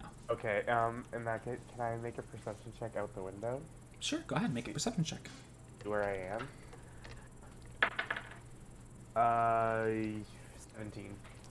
You look outside the window and see Bazzoxan, the graying spires that jut out and encircle the town. Of down below, you see kind of in the raked city down below, you see various different guards and different towers and different small homes, all just kind of lumbered up. All right. You can carry on now. That's all I wanted to Yeah. say. You kind of come around, and after looking at the window, there are no reflective surfaces in here. It is very much a children's room. And kind of come down as the kid is placing blocks up into a tower, and then when it gets to the top, he messes it all up and scatters it all, and he giggles, and his little goblin teeth are like really sharp and baby-like, and he laughs and claps his hands, and then he kind of begins to grab all of them again and begin to stack them up. And then in the other, like, in another room, you hear there's a slamming of a door. Yeah. Is that where the memory? Is that where this ends, or am I still in No, this? you're still there. I'm going to stand up from the child, and I'm going to look out into the hall. Okay. You see a goblin man, who looks very angry, but he is very like dressed very nice, even though it's Bazzoxan. And although you haven't seen much of Bazzoxan yet, you get the impression that a person that looks this dignified is incredibly out of place here. But as he begins to kind of like walk down the hall in his very nice boots, he kind of goes down to a different doorway and opens the door and looks down the hall at you, peeking out of the hall, and he kind of looks, but then doesn't really pay you any mind, and just nods at you as you wave and enters into this next building and closes the door behind him. Looking at my body, I know they are currently dressed.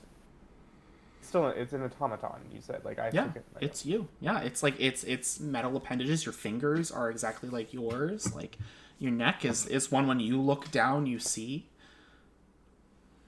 Interesting.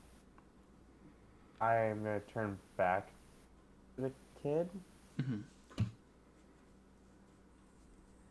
Oh, God. Who are you? I am Gretta. Who am I? You're Bunny.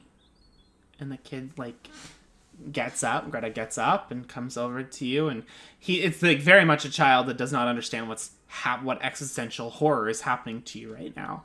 It is a child who is probably getting asked a bunch of questions that adults ask him, and he's just parroting back what he knows. And he goes, "You're Bunny," and he gets up and kind of comes over and falls into your legs, and he like laughs. Come up. He's up. Yep.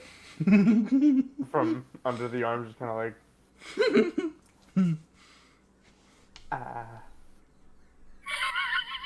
I still, put him back down. Again. And You're not done yet. I pick him. I put him on my shoulders. Oh. And then I am going to wild shape into a horse. You don't. Now Peter doesn't feel good. Mr. Stark, I don't feel too good. Yeah, Mr. Greta, I don't feel good. yeah, me as whatever I am right now, I'm just gonna like. The kid's still on my shoulders, but I'm just gonna start absently walking into the hallway and just kind of like. Oh, door frame. And he carefully gets himself out from under the door frame and Peter just keeps walking, like it's just like. Like I'm dead to my right. Kid's dead. You guys all wake up and this kid's dead on the walkway. And I was like, no! Gonna walk through this house. 'Cause right now, Peter's in a mindset of, I'm still very much aware of, I am me. Mm-hmm. Right? Well, it's like, well, I need to go to my friends. Mm-hmm. So I'm gonna make my way out of this house and hopefully walk throughout Bazzoxan to where I think my friends are. You make your way closer, like down the hall from whence you came, basically, with this kid. Yeah. And Greta goes, Bonnie, where are we going? We are going for a walk, child. Okay. You cross past that doorway. Make me a perception check. Fuck you. 13 plus fucking numbers. 21. 21. 2 plus 8. Okay. You are easily going to walk past this door and probably walk out of the house. Like, easy enough. You know your own capabilities as now a free robot. And you're easily going to make your way out, especially with this child. Like, this child weighs nothing. And then something catches you when you hear it. And goes, more trouble than he's worth. And that stops you. He goes, and you let your senses just kind of hit through that door. He goes, honestly, if his mother was still alive, it'd be so much easier to deal with him. I mean, it's much more easier now with that construct in the house taking care of him. I don't have to think about him as much. I just need to simply have food in the house. But now, if she was not here, honestly, it would ruin everything that I've been trying to do. I said yes to children because I thought she would be around, but honestly, now that she's dead, maybe some days it would just be easier to let the windows and the doors stay open to the next tech that comes through. But maybe I can keep this construct for longer. Yes. And then your whole body goes rigid, and you are suddenly shunted. And you are in a bedroom, like a child's bedroom. And you see Greta is like in a little goblin nightgown, like a little like old timey like Ebenezer Scrooge kind of sleeping gown, and a little hat. And he gets up into bed. There is clearly what remains of like a very haphazard like written children's book on like parchment that's been folded together. That has clearly been just read. And he goes, I brushed my teeth. And shows you his pearly white fangs of a goblin, which are clearly like childlike brushed, not very well, but brushed nonetheless. And do they have puppy teeth when it comes to the fangs? Yeah, absolutely they do. Little puppy razor sharp teeth. Yes, they do. And gets into bed, and you are keenly aware you are not in control here.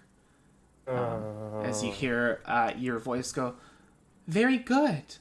So well done. And please get ready to go to sleep now. And Greta gets in the bed and reaches down and you bring back the covers and tuck in this child, Greta. He goes, Bonnie, can you read me one story? No, child. This has been one story too many now. But don't worry, you will have a sleep that will last 8 hours, as is the prerequisite for a humanoid that is not like me. He goes, You're screaming internally. Okay, that's strange, but okay. He goes, now, you will be well in the morning. And begins to tuck him in.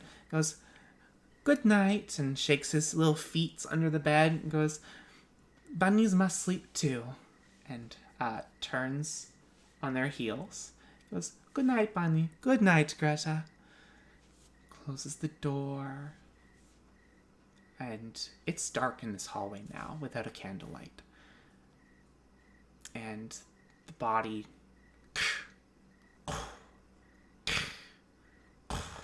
walks down the hallway, hand kind of moving along. The other one, the fingers kind of dip into the wall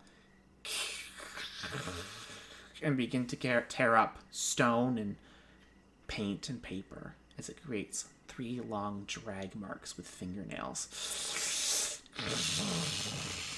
through the hallway. Down the hall, it walks and comes through a foyer into another wing. All through these slash marks, walk down until it comes to a door with 2 swinging like doors, oak doors, clearly signifying a master bedroom. Opens the door into a darkened room. A pink light washes onto the floor, clearly from your vision, and steps in. There's a big canopied bed with those big kind of mesh curtains. They were all pulled off and tied off to the side. On the bed is a series of pages and paperworks of all these kind of documents laid out. Make a perception check. 27. 27? Jeez. So they're documents that are trying to prepare miners to come back to work in Bazzoxan. And various different sendings and messages from various different people, basically saying that the ability to work is being refused. That workers themselves are refusing to work in Bazzoxan under such unsafe conditions. There is a lengthy letter basically being like, look what the fuck happened last time, you fucking indecent piece of shit. Like, we are not coming back to work. We have created a union for this that the dynasty has recognized. Like, we are not coming to work here. You are clearly trying to just get money, is basically what a lot of these notes are. There is a letter from the man you just met, Varen, Tascan Varen Phalis, who's being like, this is, if you attempt to work in these conditions, this is illegal. If you employ anyone, we will hold you to the greatest extent of the dynasty's law, and we will count it as treason. To defy an order directly from the Queen Kryn herself, Leylas Kryn. There's a letter from the court of Leylas Kryn, basically being like, cease and desist. We'll fuck you up. Like, you will be charged with treason. And then there's various different letters. There are different plans of where they can possibly mine and stuff like that. And then in the bed is this goblin businessman, this goblin father as well, or not committed father. And he's like in the middle of, he goes, hello, is the child in bed? And he goes, oh yes, the child is in bed, quite secure, sir. He goes, good, that is all. You can go power down or whatever you need to do for the night. You know, I was thinking, maybe the child could be moved. Why would the child be moved? It is perfectly reasonable for him to stay here. No, it is not. It is quite unsafe. This has been the 3rd attack in the courtyard this week by some kind of demonic threat, and you have not been listening to the very reasonable actions of the courts here in the dynasty. He goes, I did not bring you into my home to be antagonized and to be questioned on my motives. She goes, I don't need to question your motives. I know exactly what you're trying to do. You're trying to get money when nobody will give it to you. I do not know currency very well, but it must be exchanged for goods and services, and I think most people who want goods and services or work for them would like to feel safe in them, and they do not feel safe here. He goes, you do not know nothing, robot. I know most things, and I know that if you keep going this way, you will end up in the ground. He goes, is that a threat, robot? No, it is a promise, and it is a legacy that will end quite quickly. I know all about the end of Legacy, actually. He goes, he reaches just under his blankets a little bit. She goes, I would not hesitate to attack me right now. If you're going to try and do it, you better act quickly, because I will make sure that you do not get a second shot off. And he pulls out a gun and fires a shot off. And she catches the bullet and drops it. King, and it melts, it like kind of burns into the covers of the bed. She goes, you did not act quick enough. And her hand kind of grabs him by the neck. And he goes, and he gets picked up. Goes, silence is a virtue that most do not have. I will teach it to you. And reaches into his mouth and pulls out his tongue. And he goes, and he's like bleeding all down the front of him. She goes, you have not been creating a safe environment for Gretta, your son. I will do that for you. And she picks up the gun. And she puts more ammunition from a bedside table packet. I have not used one of these, but I have seen one fired. Pushes all the powder in, puts a bullet in. She goes, your son will be safe with quite literally anyone else. And his body goes slack, and your body is shunted, and you're a bear again in a fountain. Did Peter immediately starts smashing his head into the fountain. He is going nuts. He did not like that his body is not in control to kill someone else. He is going, if he could, rage. Going wild right now. The fountain spills out with all the algae water spilling into the. Then goes, shit! Oh shit! What are you guys doing? Slamming his head into the ground. We're gonna take some damage from slamming your head. Yeah. Can I try to 16 go points up of bludgeoning damage? 16? He is reverted back to his humanoid robot form. And he immediately wild shapes into the snake. And just curls up into himself. Like a cinnamon bun snake. Freezes there. Yeah. Freezes there. Can I detect thoughts real quick? Yeah. Do you just get the surface thoughts, or do you want to go try and go deeper? I need to see what my telepathy is. You will automatically get surface thoughts, and I can tell you that right now it's just rage and screaming. Okay. The thoughts it's that up to you if you go deeper. I'll say the surface thoughts, and if you want to go deeper, that is a thing that you can do. But the surface thoughts you get is like this. It's not thought. It is coalesced emotional rage. Like, there is no thoughts being like, I hate this, I'm angry, blah, blah, blah. It is just the consuming wave of the emotion, anger. Oh, shit. Yeah, I'm going to go deeper. Okay. I'm going to say, It'll wisdom saving throw, and it's a matter of if that... Yeah. I'm going to say, do it at disadvantage, Mal, or Peter, because you're not in your right mind. Still a 16, 8 plus 8. I believe that saves. Your wisdom. The Beats it. the complete rage that is washing over Peter is stopping you, like preventing you from pushing your telepathic abilities that were gifted you from pure divinity any further. Like, it is stopping whatever that is doing. I like to think that when you go past the surface thoughts, which are like very much obviously emotion, you start pushing to static. Yeah. Yeah. What's wrong with them? I Don't know. Peter? I kind of run and kind of baseball slide up to him, and I go to hold, but I stop. Snake. Snake. And I'm like, Peter, are you okay? You gotta talk. He is weirdly, I don't even want to say glitching, but kind of lashing out. His body's kind of twitching a lot. You and see then the if very, the snake plating just begins to bubble up and move. Ugh. You get close and like even touch him, he'll immediately wrap himself around you, not like to hurt you, but Yeah. just like is trying to hold on to whatever. So you just fully big constrictor Yeah. wrapped around you in all different ways. And he's just kind of shivering.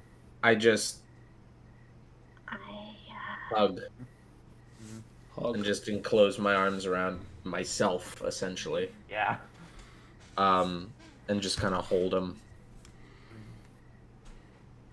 I think we'll looked at the take. kid. I think we'll take a break. Ah. Hey, yo, So my little snaky boy. let's take a quick like 5 or 10 minute break because that was a lot, and I intended us to break a little sooner than that, but Jeez. we're here Jeezy now. peasy. Robot had a panic attack. Bro, about a panic attack. Yeah, but we'll be right back. Take a break. Goodbye. Jesus Christ.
And welcome back, fair adventurers.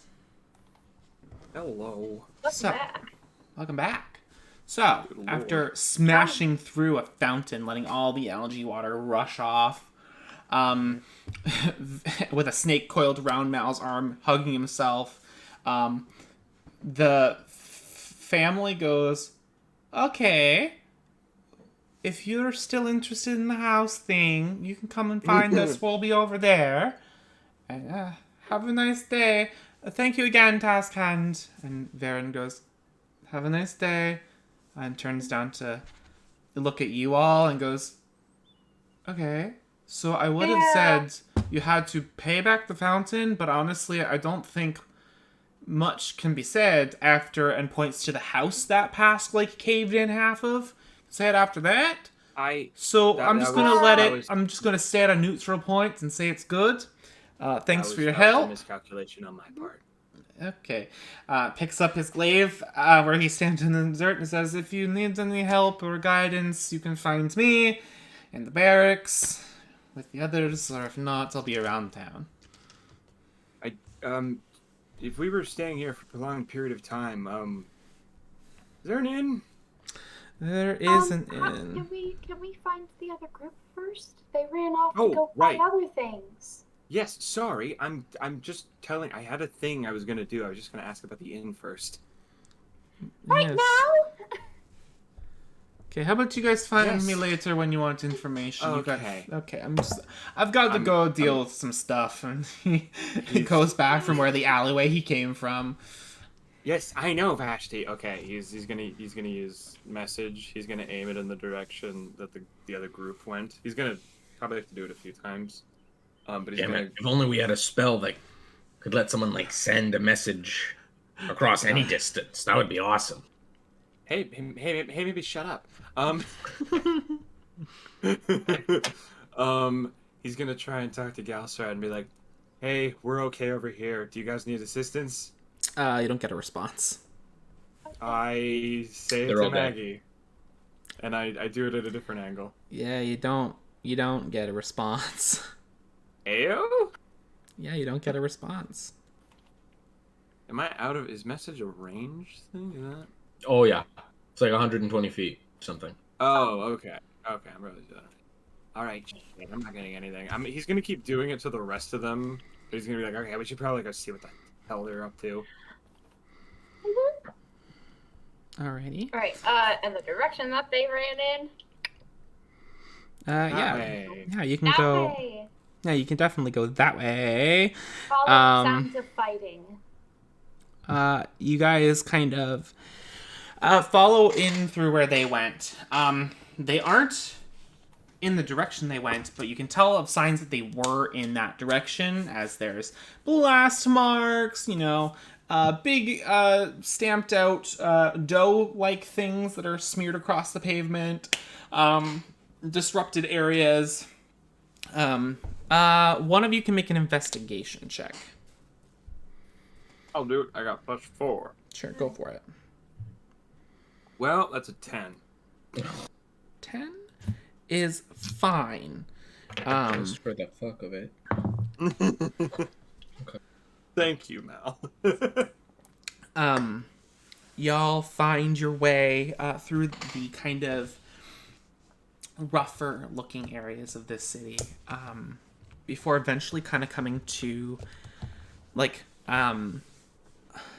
a little, not hut, it's just a smaller building, and in haphazard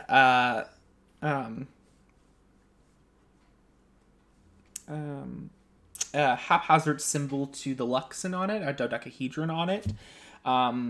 You can kind of maybe get the gist that it's either a holy place or like an infirmary kind of thing. You see outside is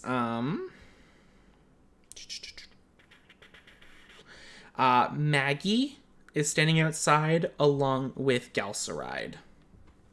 She goes, Hey, "Oh, hi! Hey, how's it going?" pretty good. How's it going with you guys? Oh. Galceride goes, "Ayo got stabbed. Shit. Oh, Okay. Knew it! by what? By who? Guard." What? Why? What'd she do? I think the. Why is your first question? I think this is a Maggie thing. Maggie goes, "Why is your first impression that Ao did something wrong when when a guard it's not that attacked she them?" did something wrong. The answer is, why was she in a position that she let a guard stab her like that? Like, I thought she was... Gibbering mouthers have a constant, repeating wail that can grab onto your psyche if you're not careful. And a guard could not let that happen, let that happen and stabbed her. How serious is it? Dermot she's got dead. to him. She's dead. No, I'm just kidding. Ha ha ha ha. Dermot got Don't do got that. to her easy enough, and your friend started it, really, to be fair. But Dermot got to him first, and got to her in pretty good time, and now they're just checking over on her inside. Oh, that's really interesting, because, like, none of us got hurt at all. I'm very glad for you. Why is this the thing you're doing right now? Why is our friend is injured? But why is this the thing you're doing right now? Doing what? I just think it's funny that they were the ones who got attacked first by guards and not us, because we're usually the ones the guards don't like. Yeah, usually our luck is pretty kind of shit. I'm so glad you guys weren't profiled. Thank you. Why are we having a bigger dick contest This is with like this? the only place I'm never I'm gonna forget the cave race. I didn't start anything. I'm never gonna let that go. You guys asked a question and I answered it. I'm so sorry for them. I'm not mad. I'm just disappointed. I'm not disappointed. You're both so bitter. Anyway, how are you all?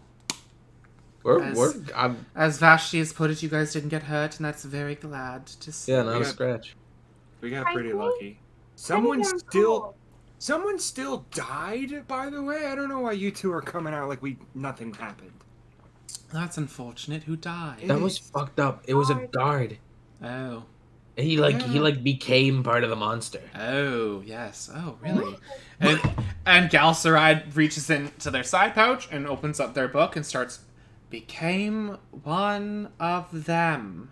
It Huh. like tuck its Yeah. mouth and eyes and like move them around its body. Huh. And begins to notate this in great detail. Yeah, If there's anything left in his stomach, there isn't now. So I think, Yeah. and Galceride turns to me and goes, so I think that Ao got the better end of this deal. Yeah, you know what? And, As opposed to and being Maggie's stabbed. like, Maggie goes, I don't think any pain is actually all that great, but It's you still know, not a contest. It's like glass half full. anyways, fucked up town, huh? Yeah, we talked to the Yes. task hand. He's There's an really inn, apparently. Galceride goes, you talked to the task hand? Yeah, Yeah. he was helping us, which is Interesting. probably the reason we got lucky in the first place. Is it still a Thalos? Is it still a what, A sorry? Thalos. Yeah. Yeah, and I think that said- was his name. Huh. You've met him? Interesting. I've heard of them. They're a house of great renown over in Rosanna, but I don't know, there was some questionable treasonous actions from that house at one point, and I didn't think that would continue to be they would continue to be appointed different positions, but I guess they are working out just fine. Well, it was pretty cool, so I can't He made complain much. two of himself. Yeah. Oh. Writes that down. Yeah. Fucking just started slashing people up. It was crazy. Interesting. Night. Oh, Yeah, writes that that. down. That means nothing to me, but that's cool. That's a cool name. Interesting. I have a question about that household name. And it is, Yes. does Pask know about it? And, Pask absolutely knows about it. Interesting. But you can And find the more other details if you want to roll a history check. I absolutely will do that. I have another... If Sure. I ask another question, would the history check be more ascertaining to the name itself or about what I'm asking? Let's ask your question and we'll see where it goes. My question is it really weird to Pask that the idea that the family did something treasonous, but he's still up and up? Yeah, make a history check. I'll lump that in. Not one. Nat 1. You know that Wait, I have an inspiration. Do you want to use your inspiration? I could use it here. Would you like to use it I here? could use it here. I'm gonna going to use use it it here. Critical role knowledge, come to me. I mean, like, yeah, I could just... Another natural one? Yeah, we No. could just tell you about Okay. it. I have a +7, but it is just a 12. Okay, so you're gonna get some. The Thalos household is one of the greater households of the kind of dynasty.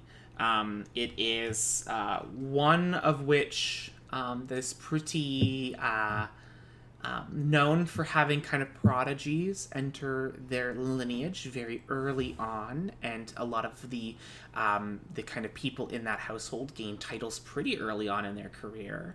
One of which being Taskhand Varen Thalos, who was very quickly appointed the kind of head position here in Bazzoxan, just for great work in his military career in the Aurora Watch, and his great skill in developing his ability into the Echo Knight kind of field of Dunamancy, which was not much of a really surprise from the Thalos clan.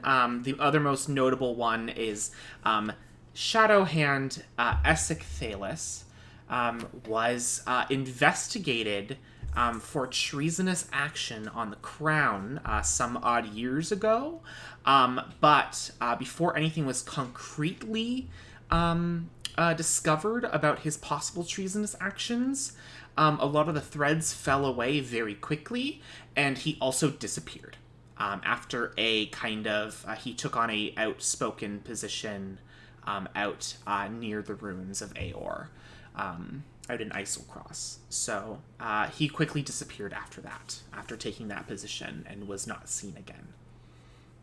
There's a secondary question that I have. Sure. And with that low history check, feel free to tell me no. With the idea that they are like prodigy heavy, very much like top tier scholars, were they rivals to the Lacatras at all? No. Interesting. No, not at all. They were better than the Lacatras. No, literally, yes.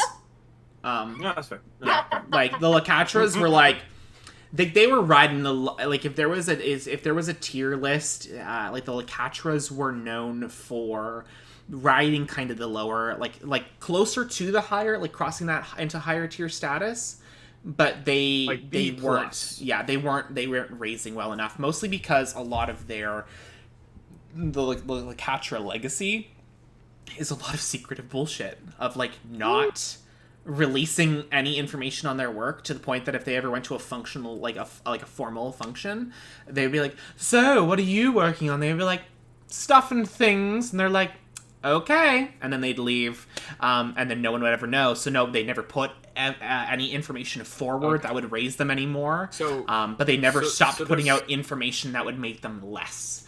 But that made that the Thales clan was one that continued to produce enough like prodigies, produce enough people that were willing to work with the crown, like the dynasty, and were continuing to show great hands in information and in bureaucracy with the crown, that they kept their status pretty much consistently high tier. Right, thank you. But Maggie goes, yeah, there is an inn here. Yeah, it's called the Ready Room. Well, I guess we know we're staying.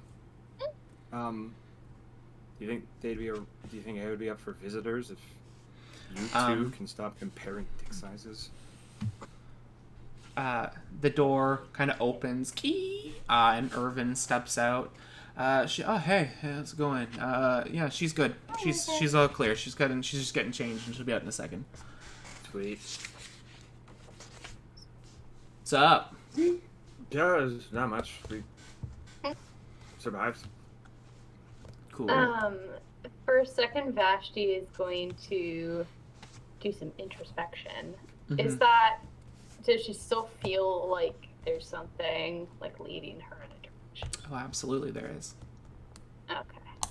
Where's that heading? Into the Betrayer's Rise. Oh, fun. that side of So I'm town, guessing that's, further like, into the center of center town, of the city. way past where the city is actually stationed.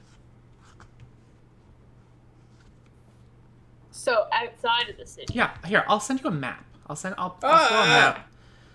I'll throw a map into the chat for you guys. Just give me a second to find it. Map me up. Map me up before you go. I'm glad we all went there. Copy. I think this whole time Mal is just like slowly just like petting Peter. Oh, this is a bad thing for the stream. Sorry, guys. Oh. All right, there we're good. It's uploading now for you guys. Let's say, where is it? It's in maps. You lied. I just stared at this turtle. Oh, thank you. So, okay, so it's like behind the yeah. Oh, so we You literally guys- gotta like so- leave the city. B1 is where you guys have entered the city. Okay. And then, let's say that you guys started fighting probably a few, like, just before that, if you guys keep going straight, there's a turn right. That is kind of where you guys fought a little bit.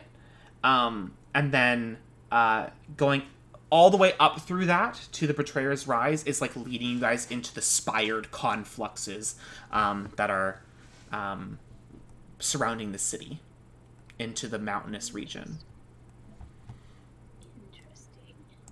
Yeah. And then all the ones with like a notation have kind of like maybe a point of interest to you all if you begin to walk through the streets, but you wouldn't know about them until you started to actually traverse and look around the town. So where was the... So just so that we can get some perspective, where are we now? You guys are... This was a mall map. Where are we here? Okay, so do you see where B1 is? Yes. Okay, go straight until just before you see where B4 is. Mm-hmm. Okay, you are at the... If you go left of it onto the little pathway and then down a bit, you are at that crosswalk where you can turn right. Do you understand what I'm saying? So, like, between B4 and the block that's right by the gate there? Yes. Okay. So that... Okay. I wish we had an interactive map, but we don't, so that's how we are. Okay. Okay, so in that area then? Yes. Okay. In that little junction just beforehand. Did you get an accent? That's pretty good. That's not bad. That's not bad at all. I didn't know you were faking yours as well. Oh no, it's always like this. Oh, shit. Welcome to day one in Bazzoxan. Mm-hmm. Is there a hand up? No, Leo's trying to get his camera to focus. Can I... Look at 2 hands. What's the term when you, like, do a check on someone to see, like, their state of mind? Not vibe check. Insight check. Can I vibe check him? No, what was it? It's like I'm trying to make sure that he's not in, like, a terrible state of mind right now where, like, he's in danger. Peter? Yeah, Peter, because he's still Snake, right? Yeah, well, of course I'm still Snake. Why else would I Yeah, be? he's still Snake. What?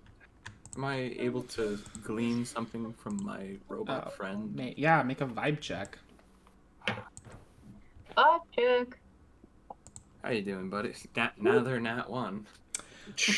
Looks awful. Don't know how to help. Oh, jeez. Pete. You alright? He's not as tense anymore. He's still gripping Mal pretty hard, but he does peek his head out under his like rolls and just kind of look at you. We in a good place or a bad place? Like he shakes his head according to those 2 options.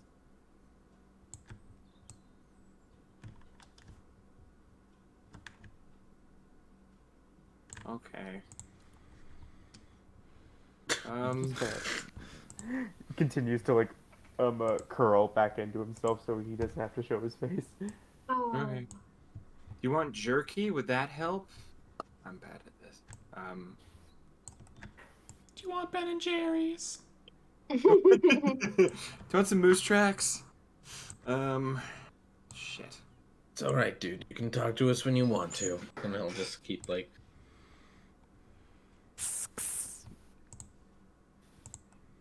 All right.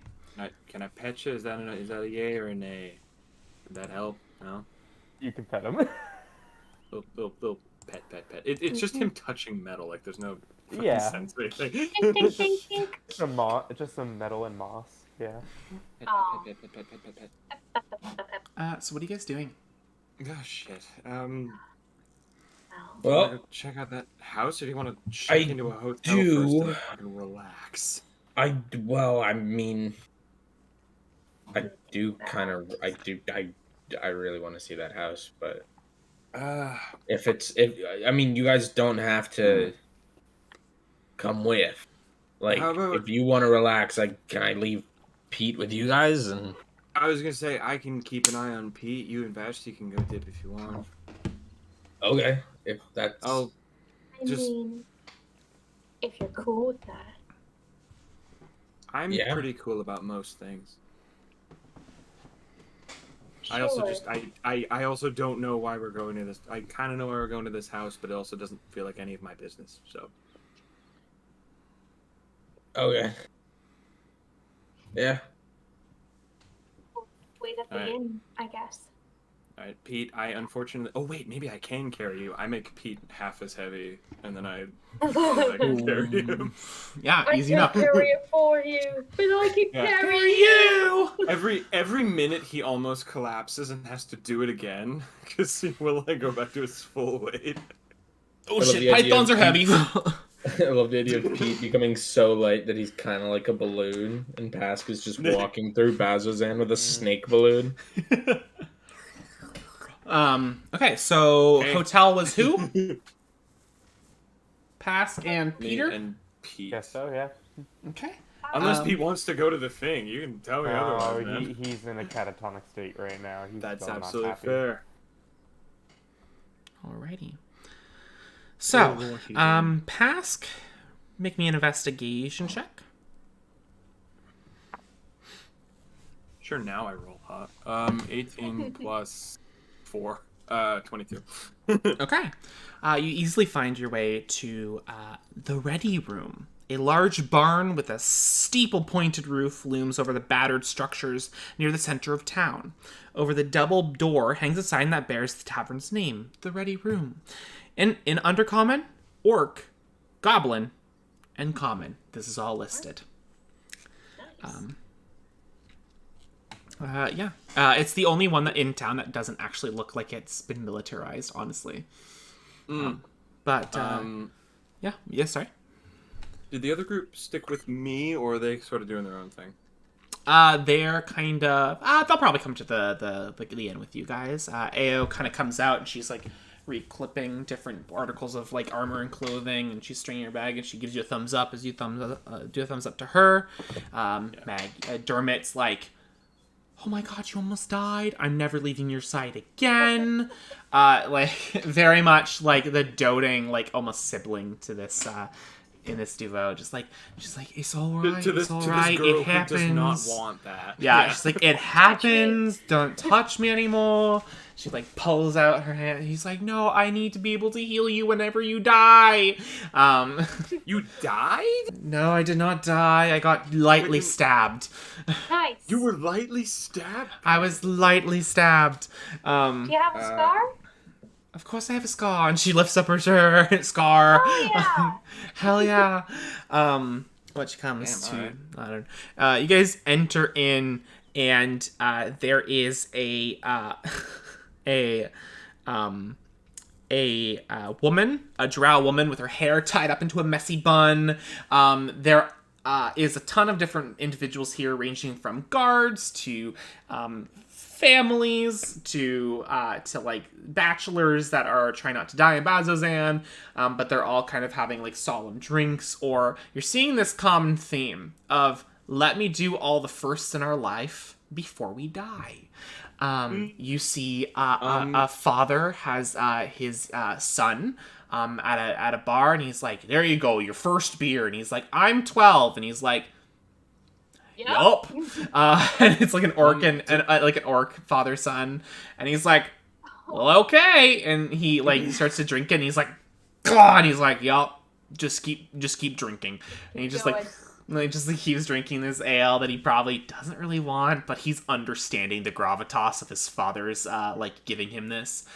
There's a family that's probably like less than fortunate and are kind of splitting meals. Like they pay a little bit more money to get the bigger meals, but it's to like one bigger meal to split between a family kind of thing. There's a few guards that one's leaning over the bar and like kind of tossing a few extra kind of gold on the table from a very measly like kind of pay to like give some more food to that family. And there's the other guards like patting the kid who's drinking the beer on the back as he's like trying not to like choke up on this like fucking probably really bad ale. And he's like, just drink it down. It'll be fine. You'll be fine, kid. He's like, does it always taste like this? And they're like, if you're lucky, it'll be at least a little bit better.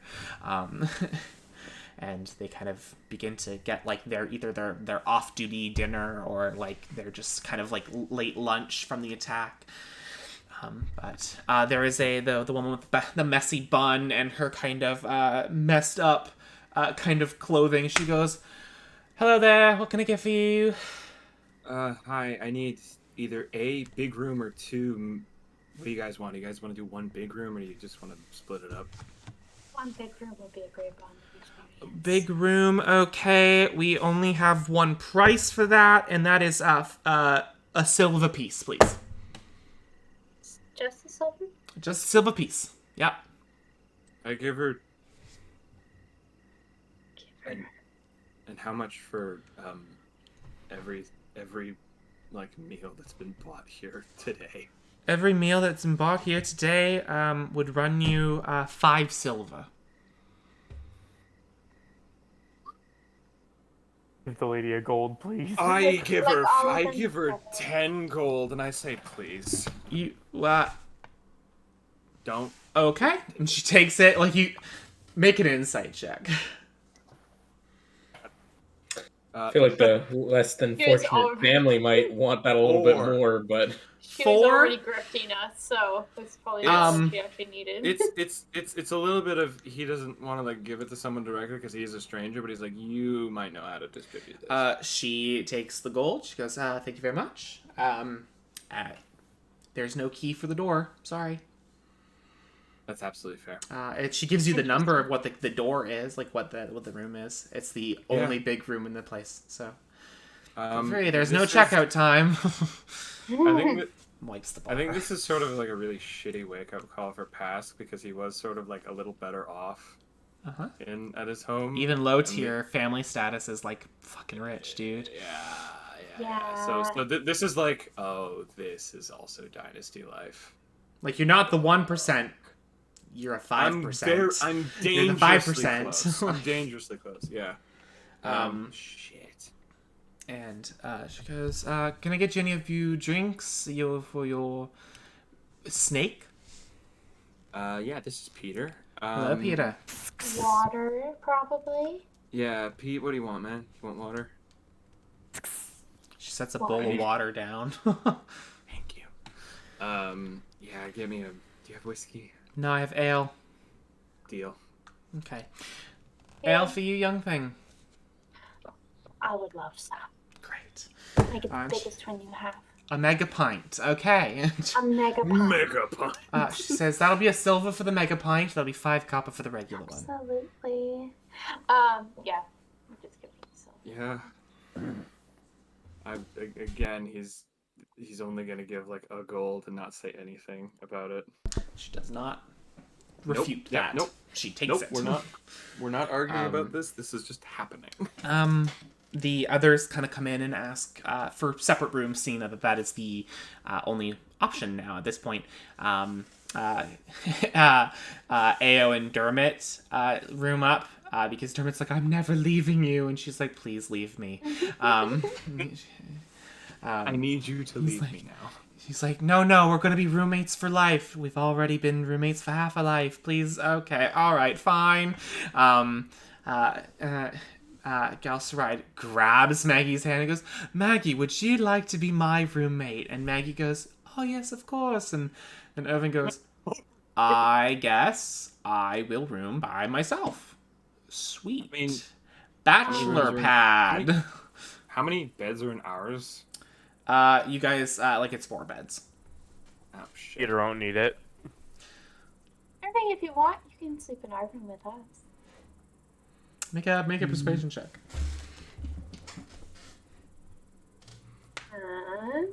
Do you pull up the dress and show off a little bit of leg? Little leggy. It's a 15. A 15, he goes, yeah, why not? Sleepover. Why not? We can tell stories, we can do each other's hair. Hell yeah, I don't have much hair to do, but we'll figure it out. We'll work on it. We can get pissed drunk. Absolutely. Yeah, I love this plan. All right. Do you have any more of those little fungi thing? I have a few. Did you want the same ones as the other time? Because those are kind of just like, fuck, just put me to sleep ones. But like I do have some. You know what? I'll take whatever you got. We can discuss this later. Let's go to Mal. Before leaving the ready room, Mal just looked around. Because the interior and just the very ramshackle design of the place made him think of Gus's house. How he didn't really live super fancy, but he didn't mind because he kind of used to being alone until Luna and then Mal showed up. Yeah. So I think he just gets this weird bit of nostalgia for a place to remind of his. Yeah, and then he'll go with Vashti to the approximate location of where they said their house was. You do have to go and find Asuna. That's what you meant. Ha ha ha. Yeah. You knock on the door. It's a very small house. There is a door opens. The eldest son goes, hello, good day. Are you looking for my mother? Yes, but I guess more so... Ma! And just screams her name. And I'm now realizing I am not the only one awake in my house. I am just going to text my mom and say I was not calling you. Mother. My mama. And she goes, what? And, hello, Hi. welcome. Sorry to bother you. I just wanted to, take you up on that, I guess take your son up on Oh, yes. his offer to see the house. Greta, get your shoes on. We're going to go show the big robot thing. It's the house. He goes, okay, and begins to kind of pull on his little slip-on booties, and gets his little coat on. Hold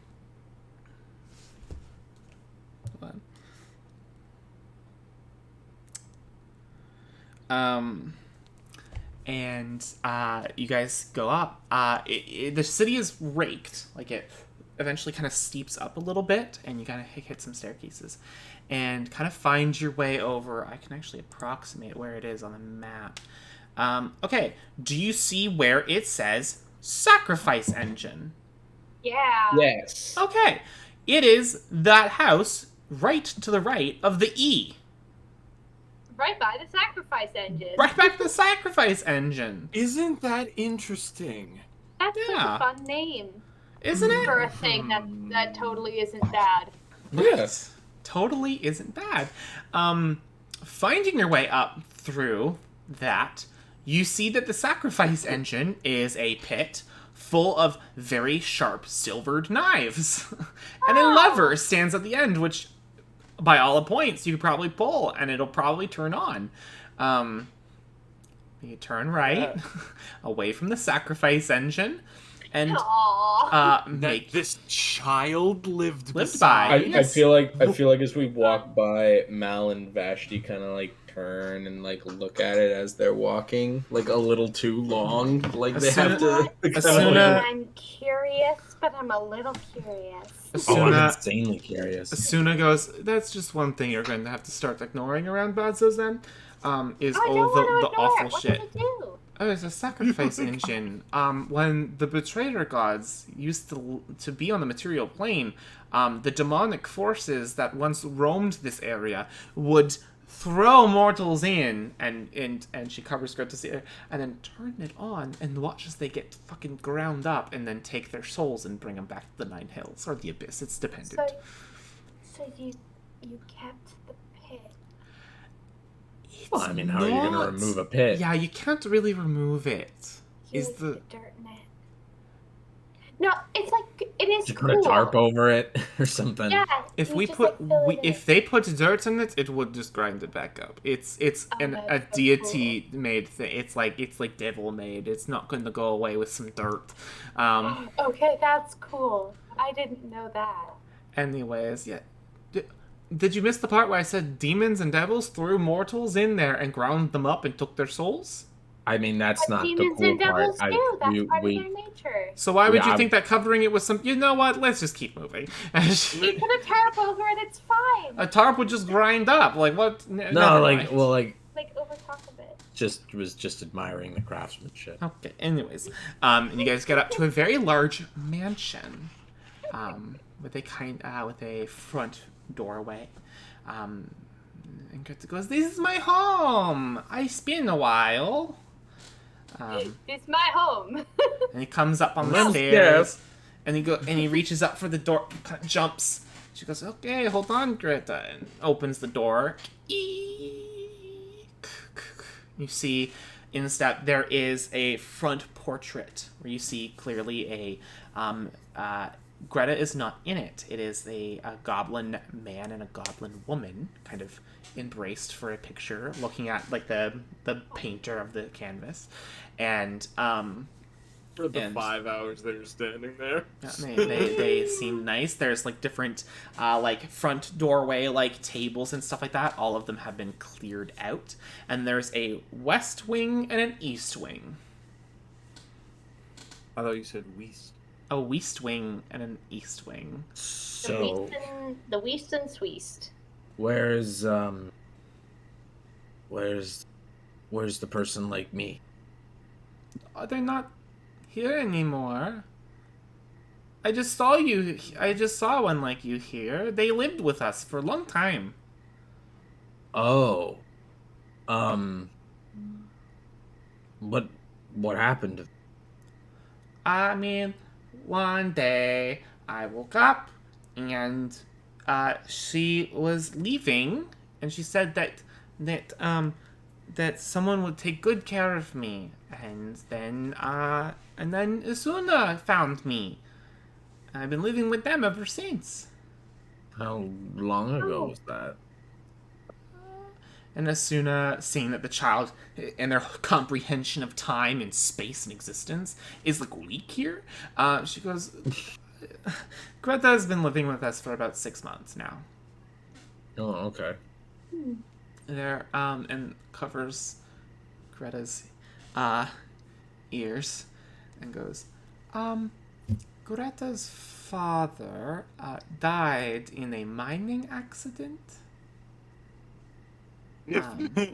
Oh, He started to try and make a mine here again, which is never a good idea in Bazzoxan, and the mine collapsed on him, and he was the only one working, and he died. So, the task hand put a call out for various families to come and take care of him, and I'm a little more well into my means, and my sons are almost fully grown, and they will be hopefully traveling from here soon.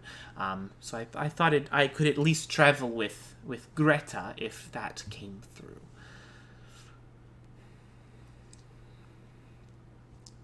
I'm very sorry to hear that.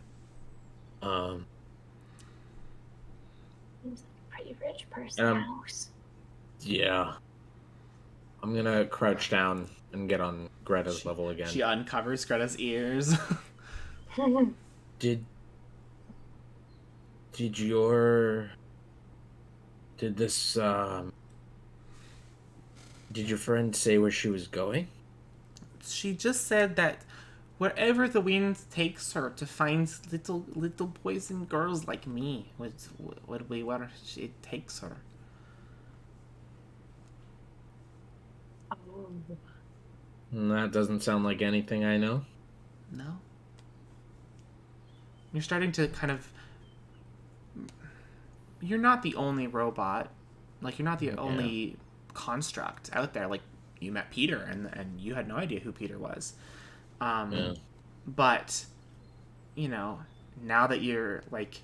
The intense imagination of a child is something that you've not experienced before. And having a child say this is an exciting thing because they're unfiltered. Like, they're able to say things. But now you're understanding the wide sea of what kind of construct a child could see could vary completely to anything that where you would come from or what you are. Okay. Yeah.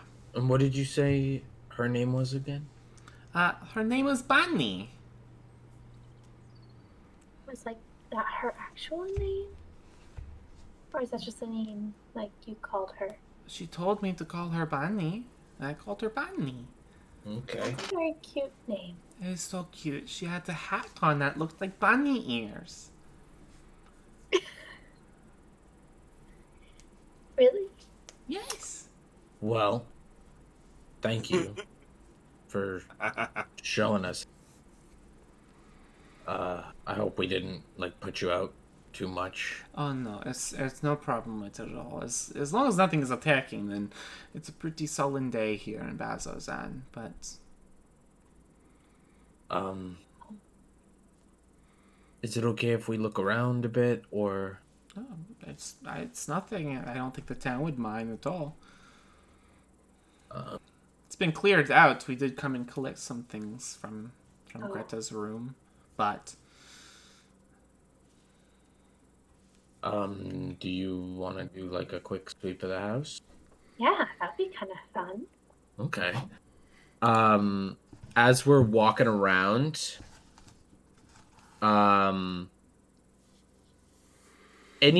big room I go into, I just want to pop a magical awareness. It's kind of like a sonar blip. It's literally 6 seconds, just like a boom. Yeah. So traveling, do you want to go to the east wing or the west wing? Let's start with the east. Okay. Any big rooms that you pop, they're tend to be guest quarters, an office, but they're all cleaned out of any nice furniture. Anything else has been kind of left. When you pop the magical awareness, nothing seems to appear out or hit off that sonar that is created, which I'm assuming is one tree antenna and a flower that goes whoop. Whoop. Yeah. Boop, boop, boop, boop. You find clearly a child's room, like Greta's room, but much to what Asuna had said, has been cleared out of any of his belongings.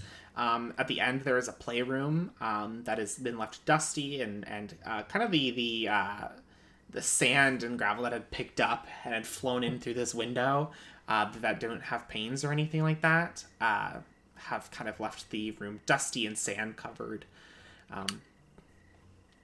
Is there any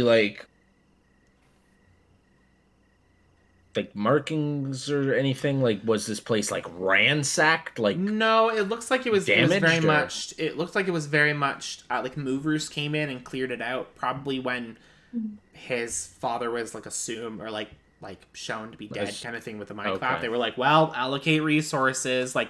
A lot of this furniture can be sold off or can be used for fires. So an estate liquidation, basically? Yes, exactly. Okay. But when you start to walk outside or walk back down the hall, you see 3 clawed scrape marks have just shallow have scraped down the entirety of the wall all the way back. What do you think this is?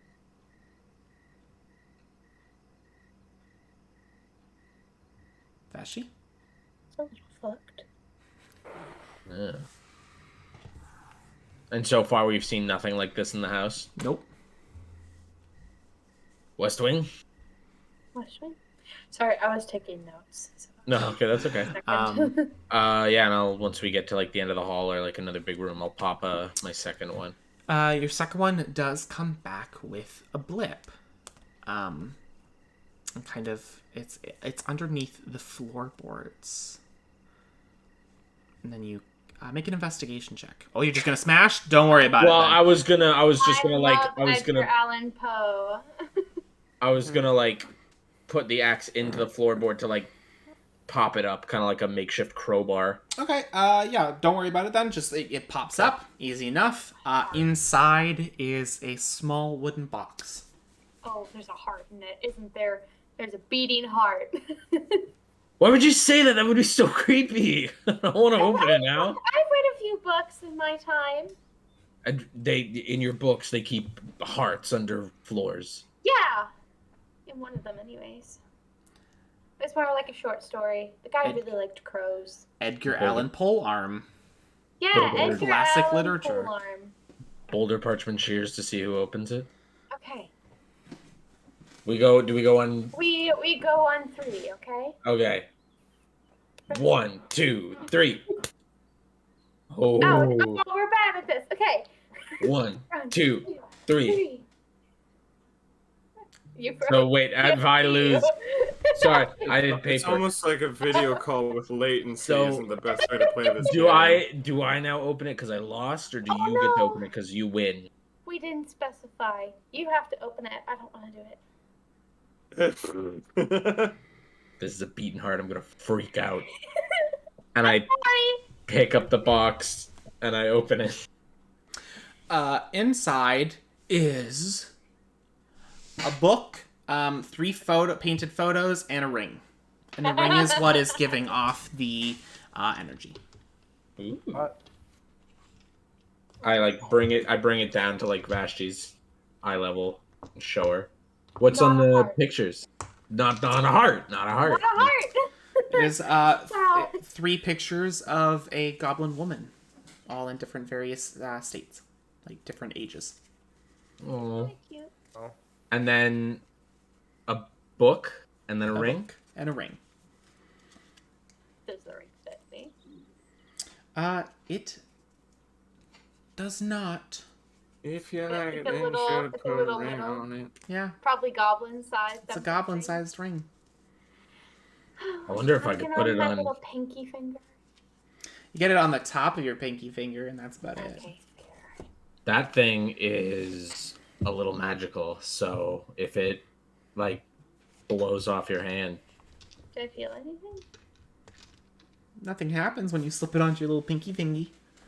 It's fine. Here, you can have it. It doesn't fit me. Why would it fit Mal then?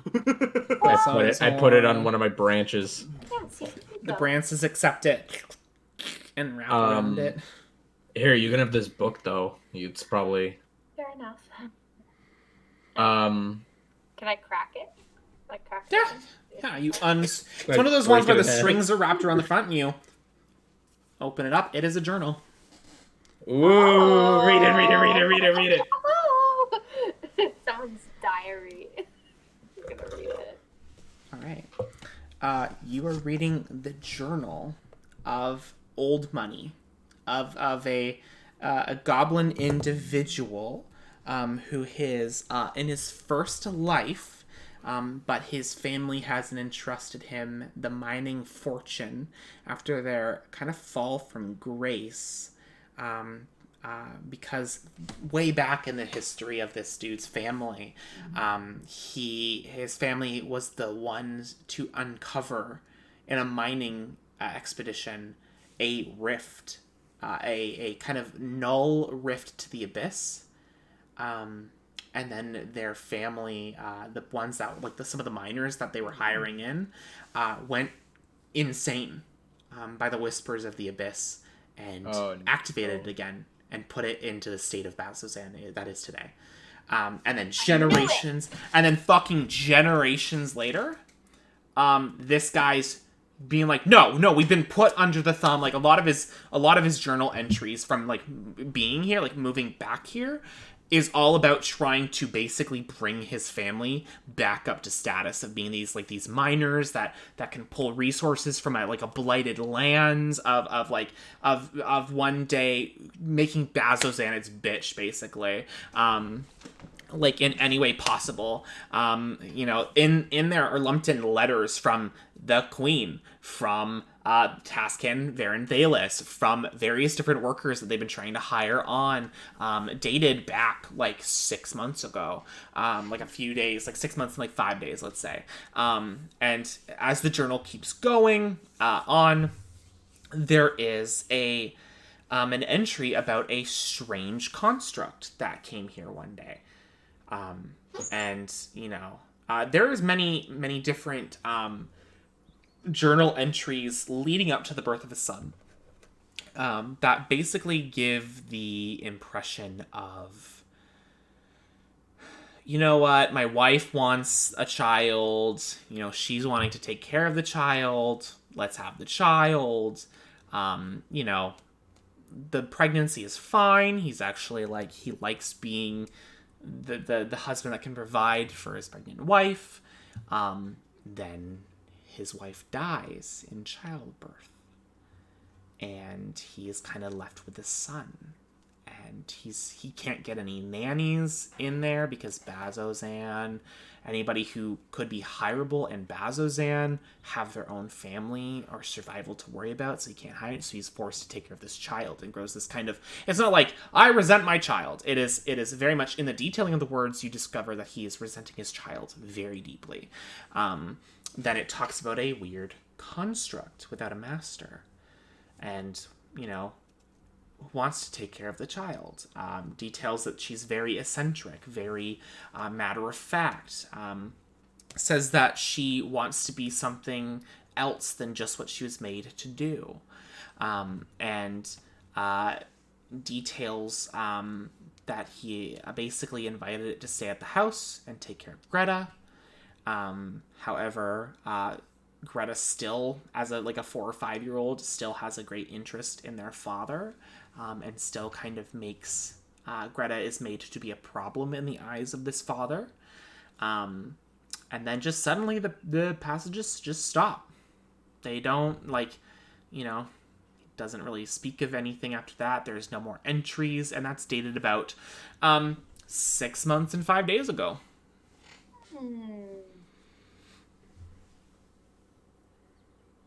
Nice. Yeah. Yeah, it sounds like the kid's better off without him. He seems like a big dickhead. I'm not gonna lie. Mal, kind of like they're holding this book together. Mm-hmm. And just the phrase of Bunny wanting to be something other than what she was made for. Mal just kind of lingers on that for a bit, and his thumb just passes over the line a couple times. And then yeah, he'll stand back up. Okay, still no whereabouts or We can keep this. Yeah, no, for sure. And the ring. Yeah, Those are ours. but maybe we should give the photos to Greta. You think so? Yeah, that was their mom thing. And I think they kind of deserve to see who they were. I guess. I feel like- didn't really know her. Yeah, but I don't know. I feel like these pictures are they're they were taken through the eyes of someone who loved her. So I feel like it's the best version of her to be in this kid's memory. Okay.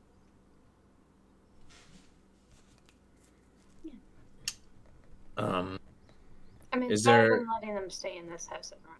Yeah, no.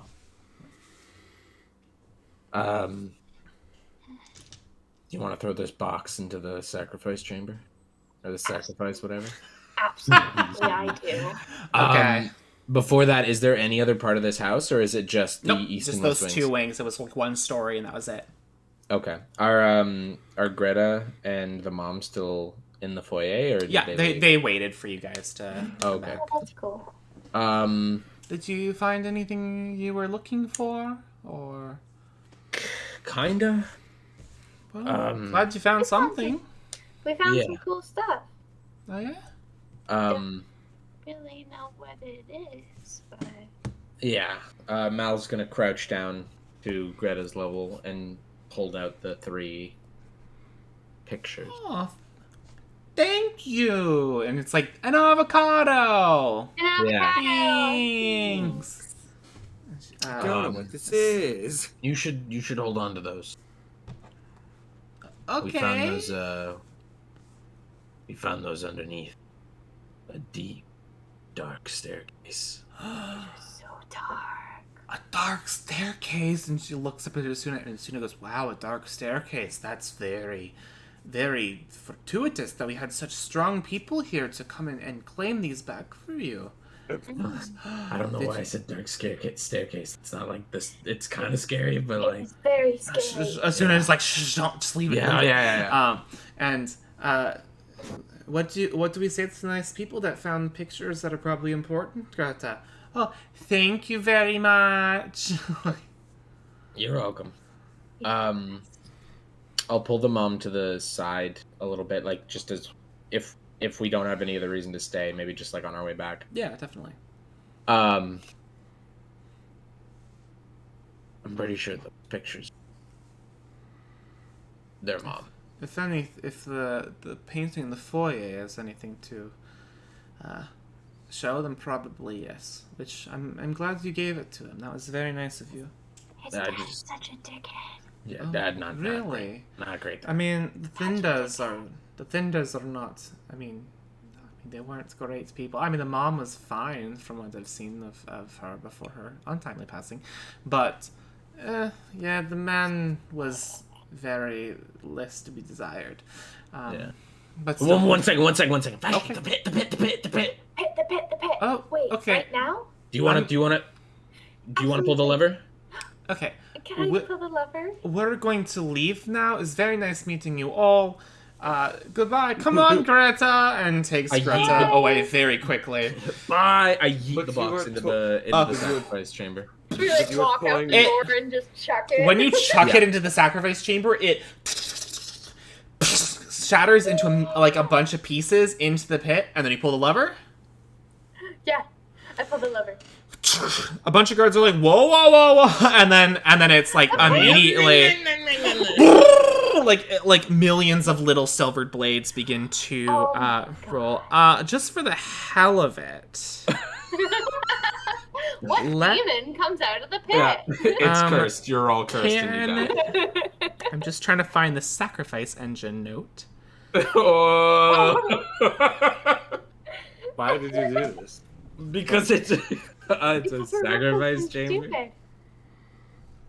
Ah, yes. Let's Reckless is literally one of the abilities I'm most known for. let's look Can at this thing. Vashti, Demons. because you rolled it or you pulled the lever, can you roll me 8d10, please? Oh my Oh, god. there was some fucker sleeping in there. Yeah, here's the thing. Yeah, Vashti is like the diametric opposite of Maud, and therefore, I have to do it. Alright. 2 and 4 puppies. 6. What is that? 8 What is What's that that for? dice for? What's that dice for? This is a luck dice. To see if there's a bird sitting in it? Yeah, you want me, if you really want to see what this thing can do, you want me to roll low. Okay. Just tell me your damage when you're done. 8d10 of damage. 37. 37? Is that the total damage? I Oh. still have still have one more. Okay. Go for it. Okay. Here. I'm sure those two aren't Um, getting into any trouble. It should be fine. That would be 4 points. Whatever. 44. There is the beginning sound of a squawk before it is immediately cut off, as there's just a little splurt of blood as something got ground up in there. And then you go, and it, and then the last little bits of blood begin to hydrophobically just drip off somewhere deep into the pit. And the guards are like, what the fuck did you, why do you know? We thought there was just a box in there. I'm sorry, we're just tourists. Birds Yeah. just come and sit and lay in this. You can't just press button and pull levers. Get out. Leave. Sorry. out. Sorry. Nothing happens. We'll let you off with warning, but no, never again. Leave, please. And as you guys... I feel like they go around a corner and they just start fucking laughing their Oh, yeah. asses It's off. a deep laugh. I'm dying. I thought you meant And the guards did. as you guys are leaving, the guard, one of the other guards is like, that was pretty cool. And they're like, no, but we can't let them hear it. They'll keep doing it. And they're like, okay. All right. All the kids are gonna start. All the kids are going to start doing it. It's the best And- garbage disposal we have. We can't let anyone know. And- Way lover. And y'all make your way back to the ready room. And that is where we'll leave it for the evening. Oh, I'll have a cronk. Did you have fun? Yeah. Yeah. It's a cute, Air cute trauma. little bear sorry, trauma, Peter. emotional damage. Well, it's snake trauma now. Snake Oh, trauma. when we got Bear up to the trauma, room, snake PTSD. Yeah, when we got up to the room, Peter fully just like slumped off past like shoulders and then slithered under the bed and curled up under there. Aww. Okay. Someone And in like 2 hours later, when the wild shape ends, just and then the lights shoot out. Like, Oh, like you're big enough that the bed jumps a little. Like, ouch. Oh, absolutely. I was gonna say that would suck for the person sleeping on it. That was me. Bah! All right. But that is it for us here this week for a tour into Exandria. Remember, Wednesdays, the Telltale Monster Heart is coming up on its 4th session at 8:30 EST. Yes, we will see you then. But for now, if you haven't already and you have the resources to do so, please, if you can, donate to Planned Parenthood in the States. There is a lot of bullshit happening there right now, and they need your support, please and thank you, lest they turn into Bazzoxan. But please do your best to stay positive, and we'll With see the you guys. sacrifice pit and all. Oh God, We do need a sacrifice. we do need a pit. sacrifice pit. A But sacrifice dungeon. thank you guys so much for watching. We will see you guys next time. Goodbye. Bye. Bye.